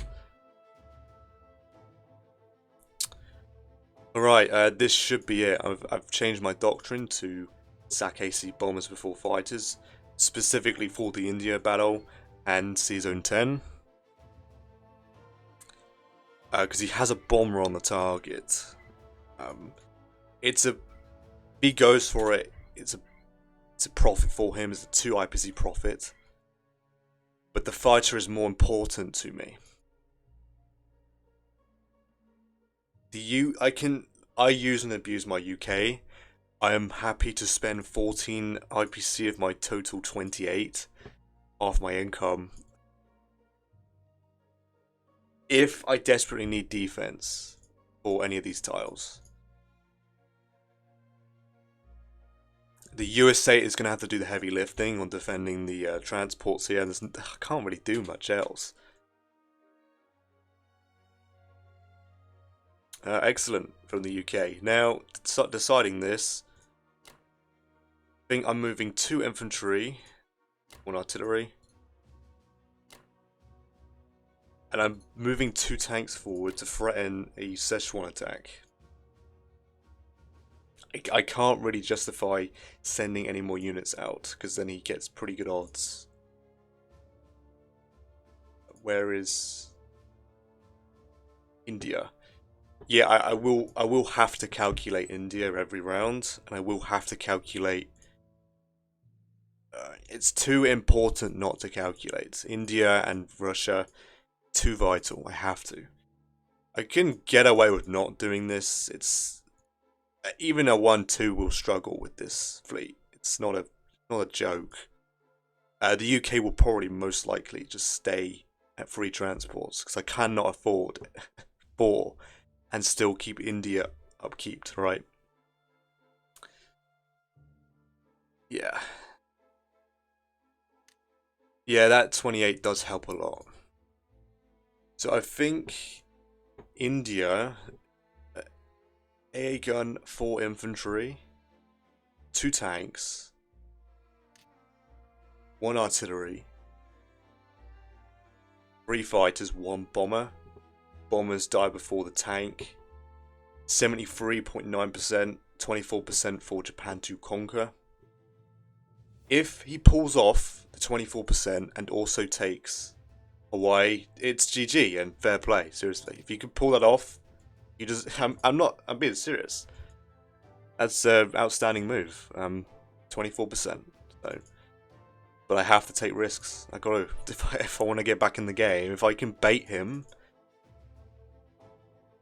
because he could point camp me this round, and there's be nothing I can do about it. If he takes India, the Allies cannot do anything. Well, I won't forfeit. I'll let him win. Be a point cap, but I don't want to take that away from him, right? If he does achieve the 24%, but like I said, the only well, the US could take it back. There's a tank, 2 fighters and a bomber, so it's not completely over. Yeah, you won't do that.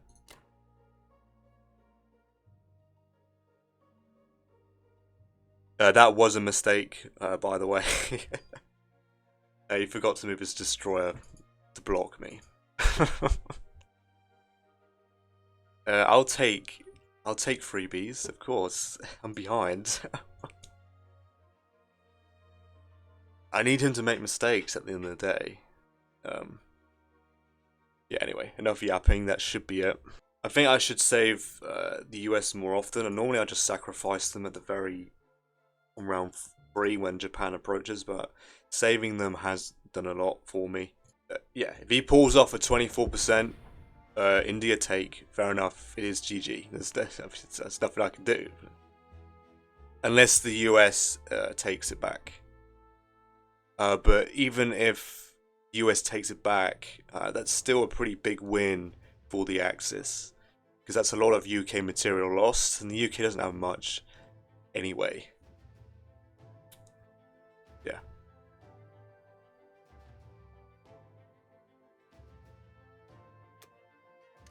Yeah, transport in 7. Tank, artillery, infantry. 4 infantry. So I do have a small surplus, so I can afford to panic drop a carrier. Yeah, it's not a problem. I have to back off.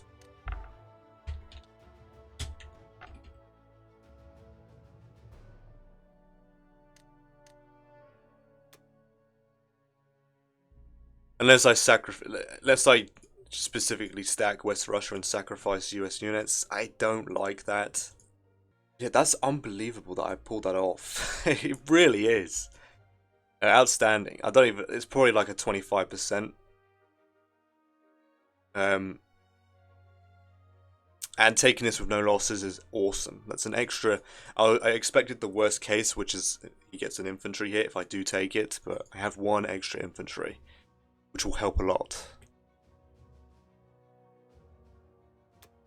Yeah, the artillery, good stuff. 28 income for the United Kingdom. The USA has to protect this, backs off, puts his bomber there to zone off these areas for his bomber to land safely. I'll trade a US bomber for a German one. If it gets rid of Germany's assets, right? The US can always invest in more air force. Well, that is the end of UK round 5. I'll be back for USA round 5. Alright. USA round 5. 8 infantry, 1 transport, 2 tanks for the Japanese. Transport to Sea Zone 62. 2 tanks, 1 infantry to Manchuria. 7 infantry for Japan.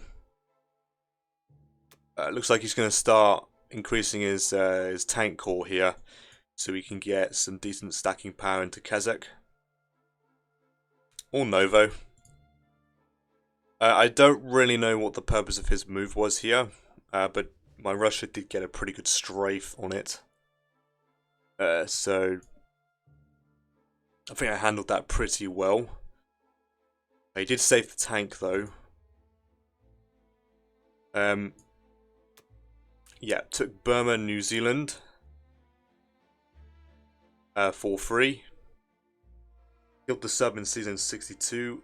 Failed Archangel, which I'm happy with. Lost an infantry taking Vologda and Kazakh. So my land units are very active. I'm very happy with that. I need all the help I can get, because it doesn't look like the Allies are going to be able to get through Karelia anytime soon. So I need all the help I can get to potentially open the door for Russia here.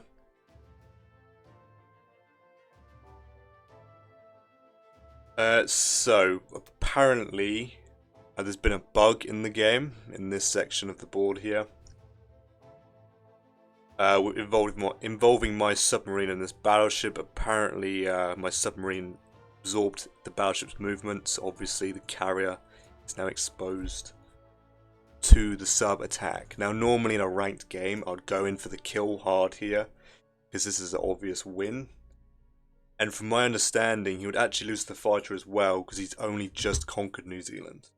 I still don't know that rule, whether conquer, especially an island nation, an island territory, I mean, whether the fighter can land, because it says in the rules that you can't, obviously, you can't land your own fighters on a recently conquered territory, but allies can. Until your next turn. It doesn't specifically clarify, not that I've seen. And there's no carrier around for it to move one space, so it would die if I get the surprise strike. Only the carrier can hit the sub. So yeah, normally in a ranked game I'd go in for the kill here, no mercy, but I'll choose not to hit it, because apparently the game did bug out. The reason I put the sub there in the first place was not to bug the game out, it was there to take away the battleship bombard against his infantry, because he only has one available in a fighter. So I'm really trying to be as efficient as I can here and take away his attack power. I'm going to move my sub here, so I take away the battleship bombard from Hawaii, so he's only got an infantry fighter. There's a good chance I get a hit back. So far this has been pretty effective for the allies here, delaying him. So yes, I will ignore. I could go for the battleship. He doesn't mind. That's not a battle I've ever taken, really, ever considered. It makes no sense to me. I need 2 surprise strikes against a 4. Right, that's not happening. Yeah, you move the UK sub here. Anyway, with the US of A here, 4 infantry, 3 artilleries, 1 tank, 1 fighter, repairing 4 IPC worth of damage to Norway. And the only thing that the US is going to be doing is aggressively pushing forward here. I'm going to actively push these units into Egyptian Sudan, because I want him to hit this. And then I will have an infantry, artillery and bomber to wipe out his forces. And then I will have to send the tank that I buy to Africa to take the points back. Maybe there's a better way of handling this. I suppose I could send some more units down, it's not that bad. I could go for the tank right now. There's a chance that works. I could do infantry artillery against the tank. It really does remove my my transport capacity. I suppose I will consider it. Okay, well, yeah, this will be the US buy. The tank is meant for this side. The North American continent here, just because he could take Alaska. So I want to move a tank infantry with a fighter support that I've bought to attack Alaska, just in case, because he might he might set up for a pretty decisive Hawaii attack with 4 infantry. Obviously, I can't really stop that, so. And he'd go from Alaska, since it's open, to Hawaii, and then I'll be forced to put more units behind, which is fine. I'll just deploy a couple tanks and begin a 2 infantry chain. Oh, do I do this? It's just a more difficult Transjordan at the end of the day.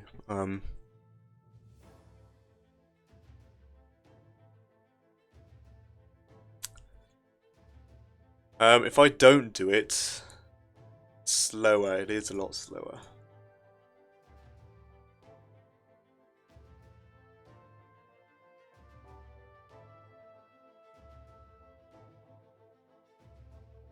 I don't want to risk this bomber. I need it here.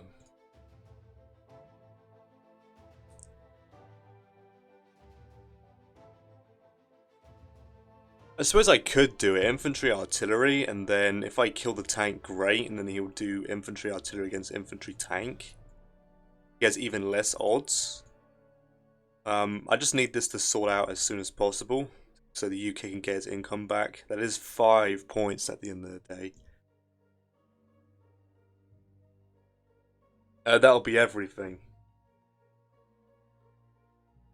Russia's round's quite important because I think I will try and stack West Russia. Alright, good luck to the US. Hopefully I do luck out and get a hit in the first round here. No kill like overkill, of course. Outstanding. 3 1s were rolled. What is that? That's like a 1 in 36 chance, something like that.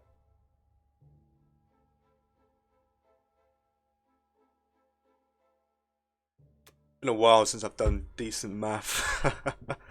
Alright,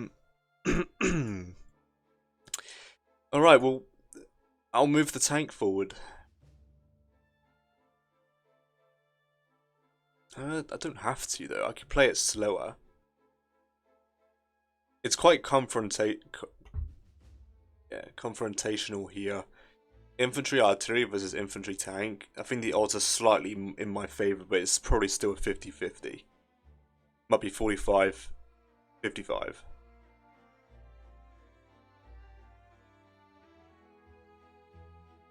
Does the tank need to be anywhere else? Not really. Bomber, and then 2 free fighters. I've left a note here, so a destroyer needs to move. I don't trust the battleship to win against a fighter and bomber. 2 artilleries. I'm gonna go all in on the attack power here. I need to build a pretty big American stack. I should have moved the UK forward. It's fine. Okay, well, I'm glad that worked out, so I can move this guy forward. Move these guys back. Move one guy back. Move these guys forward.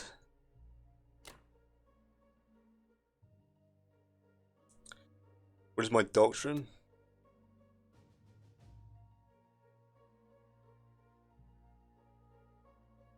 I'll leave the AA gun here, just in case he air raids it for some bizarre reason, and going for my AA gun. I think that's it. There's not much the US could do. I've lost my sub. But I did make a profit there, so that's what counts.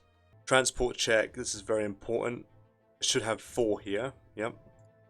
2 here, yep.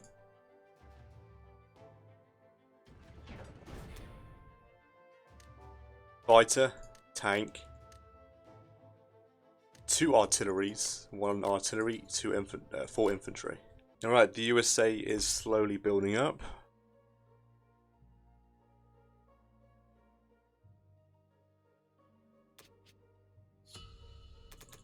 Seven more infantry. It'll be 4 here, 3 here. Infantry and 3 fighters and a bomber should not be enough to take this.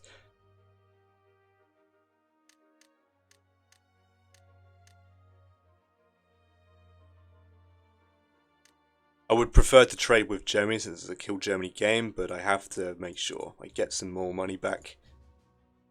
Japan.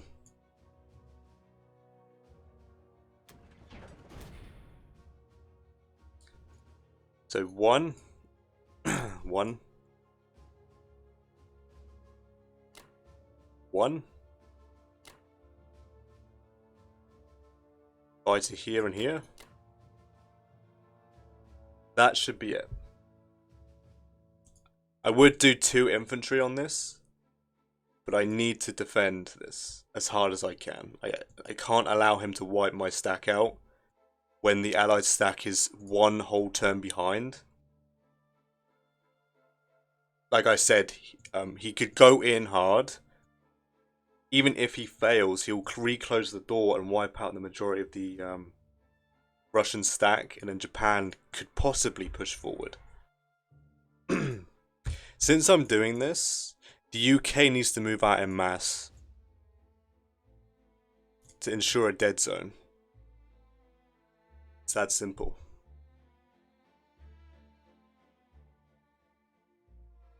Yeah, 1 infantry and there's 1 to spare, and then everyone will move forward. Alright, good luck to Russia. I do hope at least one of them is successful. I would prefer Vologda to be the successful one though. If one has to fail, hopefully it's Kazakh.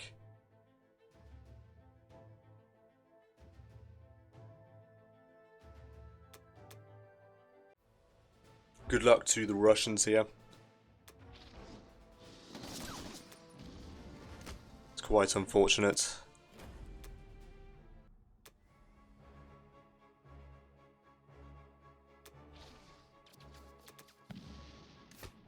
Alright, well that is that done.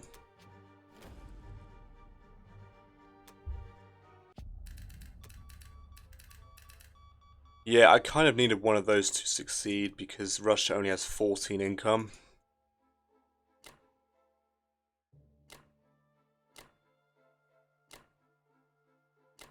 The sole reason I'm doing this is just to simply advance with the allies because my progression is it's been halted, so I have to make a move, progress somewhere. As long as the UK can dead zone this.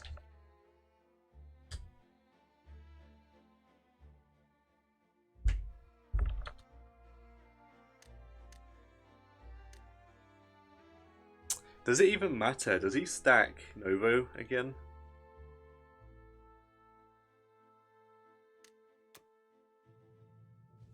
He could.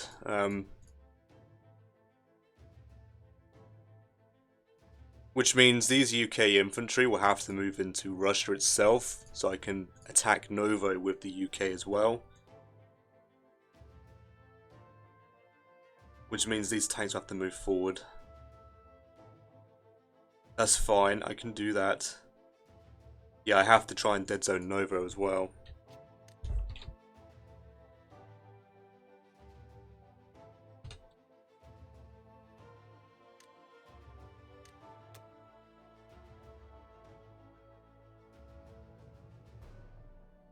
What matters, that should be fine if I filter UK units to dead zone these 2 spots. Yeah, that's fine, because the UK can actually use these infantry to trade.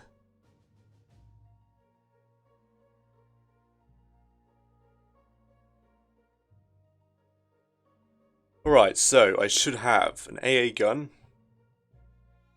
20 infantry, 8 artillery, 3 tanks, 5 fighters, 1 bomber, and any one to hold. I'm hoping this is the right move.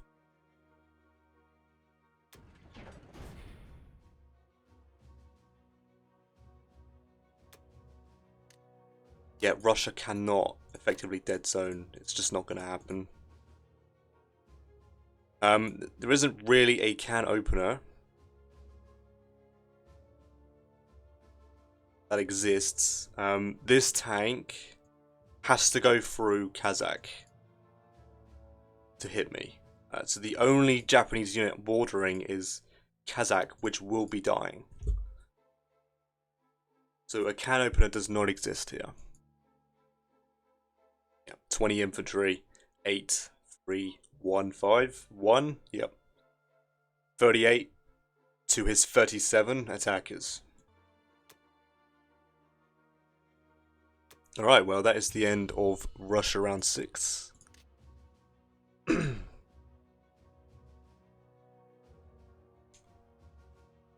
This is basically how long can Germany hold on until he eventually has to move. Since I've restacked West Russia, there's no real threat of Germany threatening Russia right now. He can't do what I did in when I was playing the Axis against John. Was once I was ready, I moved the German stack into West Russia and Japan at the same time. So there's literally no way Russia could handle both stacks without killing themselves. He can't do that anymore. So I need the UK to be there for Russia to dead zone these 2 spots. If he continues pushing loads of units forward, great. I can send more and more. India's secondary, even though there's a risk of a point cap. But I'll keep offering him battles where he has like a minus 30 odd IPC attacker profit, something like that. I need him to make a mistake so I can get in. Alright, yeah, that's the end of Russia round 6. I'll be back for UK round 6. Alright. UK round 6. 12 infantry, 1 tank for the Germans here. Tank 9 infantry for Germany, 2 infantry to Karelia, 1 to Italy. Bombed Norway for another 4. So I do hope it's 3rd time's a charm, and I shoot down his bomber on his 3rd run. Failed to take Finland, losing an infantry. Took Archangel, no units lost. Attacked my artillery in Union of South Africa, and I lost the artillery, but he failed to take the territory, which is what mattered. So this problem will be sorted out soon. And he continues to stack France. Round 7, I actually think he's going to give it up. I think he might combine these 2 stacks, depending on whether I trade Ukraine or not, but he'll most likely move around 20 infantry and 3 tanks, maybe even fighters, to help defend it, so he can shove another huge stack into Karelia.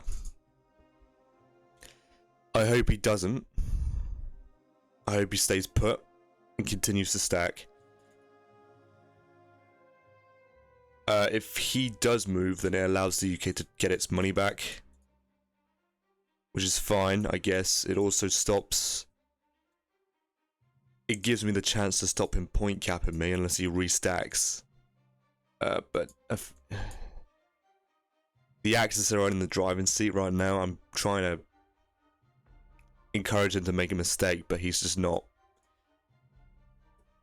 He is not budging. Germany is just going to stay content so far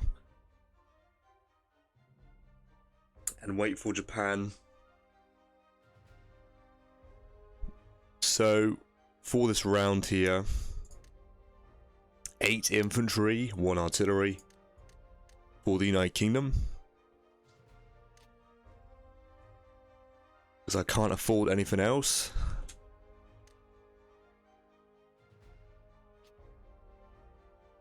Yep, that'll be it.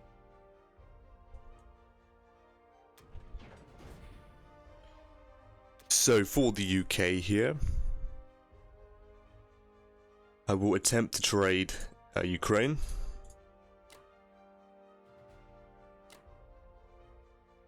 I'm going to ignore Burma again. And I need to take Kazakh here.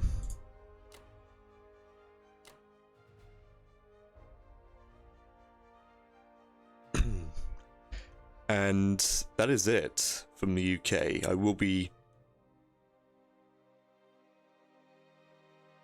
I'm continuing the stack on West Russia. I'm actually going to push forward into Finland. I have left myself a note here to stack regardless of odds. Because then there's 2 big stacks pincering Germany here, and I'm hoping that's enough for him to scare him off. If he backs off, I have a very high chance to defend myself, even if he gets all of his heavy material up forward. I'm pretty confident I can defend myself.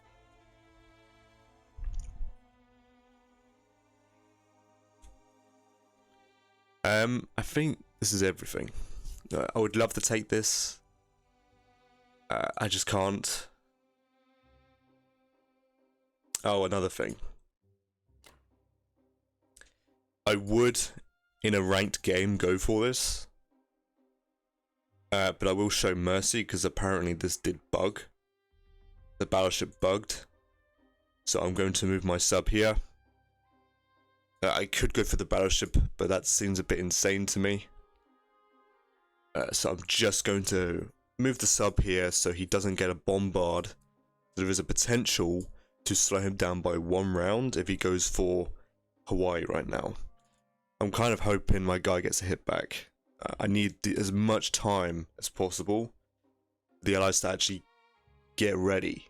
I just need to kill the infantry and I have to take this. There's no ifs or buts. This has to be taken. Without fighting a Saka, sacking a fighter.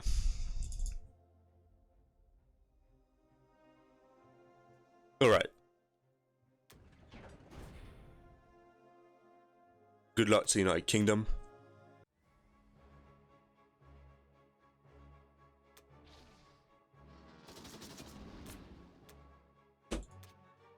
Good stuff. This does help the UK's income, so I will take it.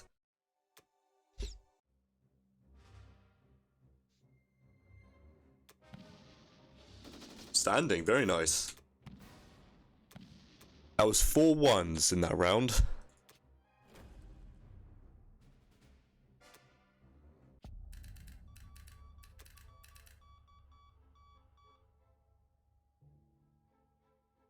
These guys are coming back. The bomber is coming back. This fighter, in particular, I'm not sure yet. I need a fighter here. I need this fighter here. Throw everything I can forward. Pick up the AA gun. The infantry. I'm just going to pick up the infantry here. I just need stacking power. I don't want to waste the UK's material. The UK is not very rich.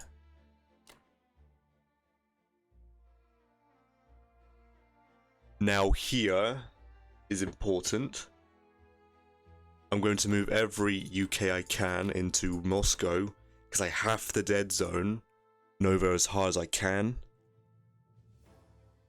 With the UK, I can't allow him to put a mini stack. I have to trade heavy with the Japanese if he pushes forward in mass.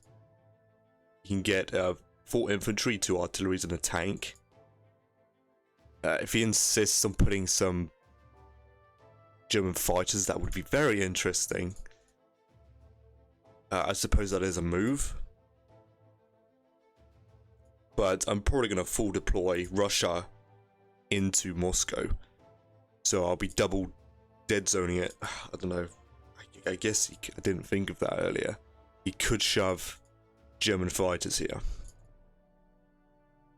If he does that, it gives me more free reign with my navy over here. But he might simply put Japanese into Karelia. Yeah, I mean, the Axis have so much control right now. I'm basically at their mercy. And I pray that he doesn't play the best move. That's literally it.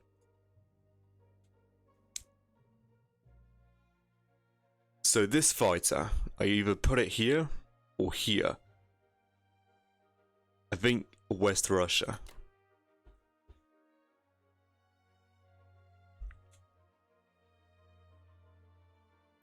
With West Russia here, I'm currently offering him a 37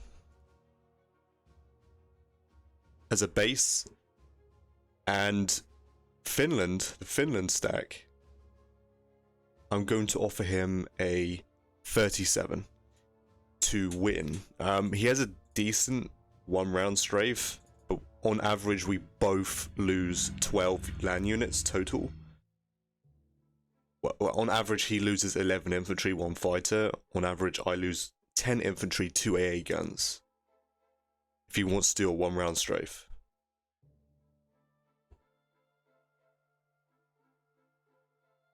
The only problem is I'm not dead zoning this. It's fine. I want him to stack there. And these two fighters being here does not help the fact that I'm not able to dead zone Nova or Kazakh with these two fighters. That's why I don't really like it. Unless I put the UK in West Russia and move US fighters. Yeah, I could do that. This one can't make it though. Yeah, so it would have to be this fighter. Yeah, right, I'll do that.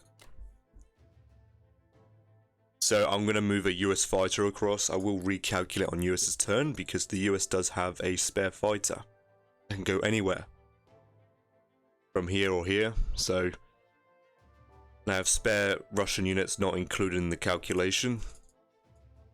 So I have plenty of material here. I'm going to move this fighter here. So I dead zone Novo and Kazakh slightly harder.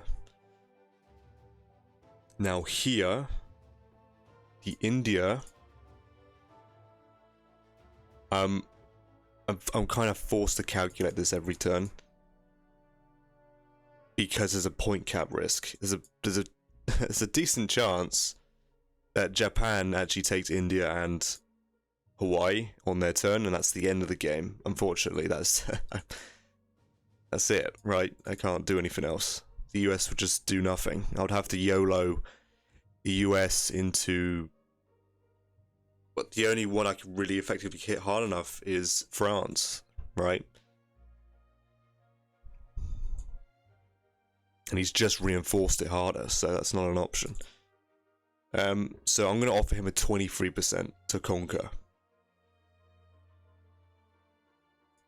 India's a very interesting location because it acts like a bloody sea battle, in my opinion, with how random the results can be and how unfair it can be. I've offered 70%. I've offered 30% before, and Japan's taken it. I've offered 20%. Japan's taken it. I've taken 80% with Japan, and Japan's failed. It's just hysterical, really. India, I hate defending and attacking it.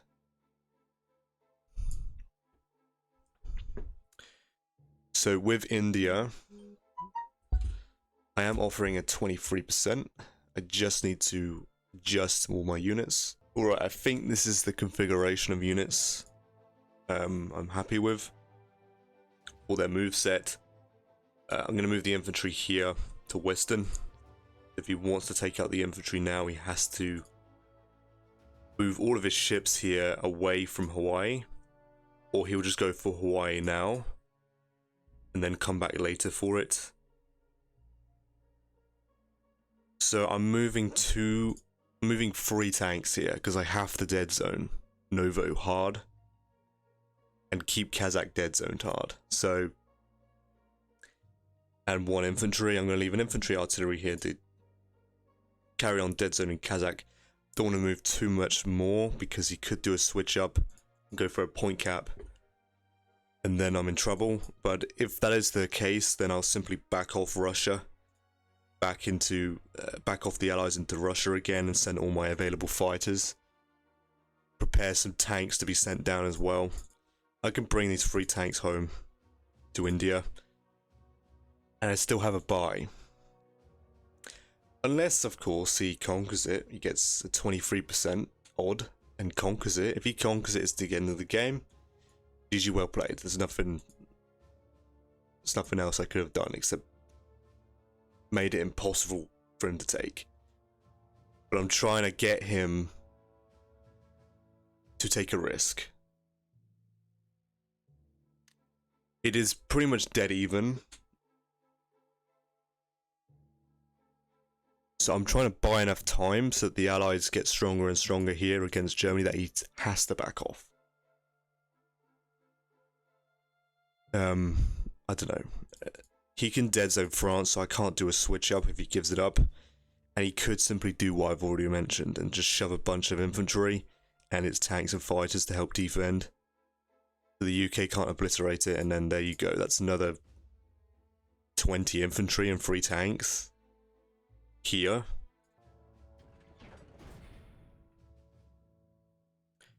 Well, I hope I've made no mistakes here.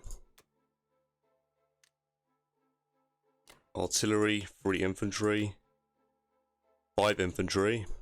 The fleet is fine. He didn't hit it last round. I don't think he hit it ever. He didn't increase his air force. I've increased my ships here. So I have a couple spare ships that I'll probably send here because I want to keep threatening France. I don't want to go into Season 1. I don't need any more additional ships. The prize is high. If he wins it, I think he has like an 18% to win. If he wins it, that's the end of the game. If he wins India, that's the end of the game. That's literally it, right?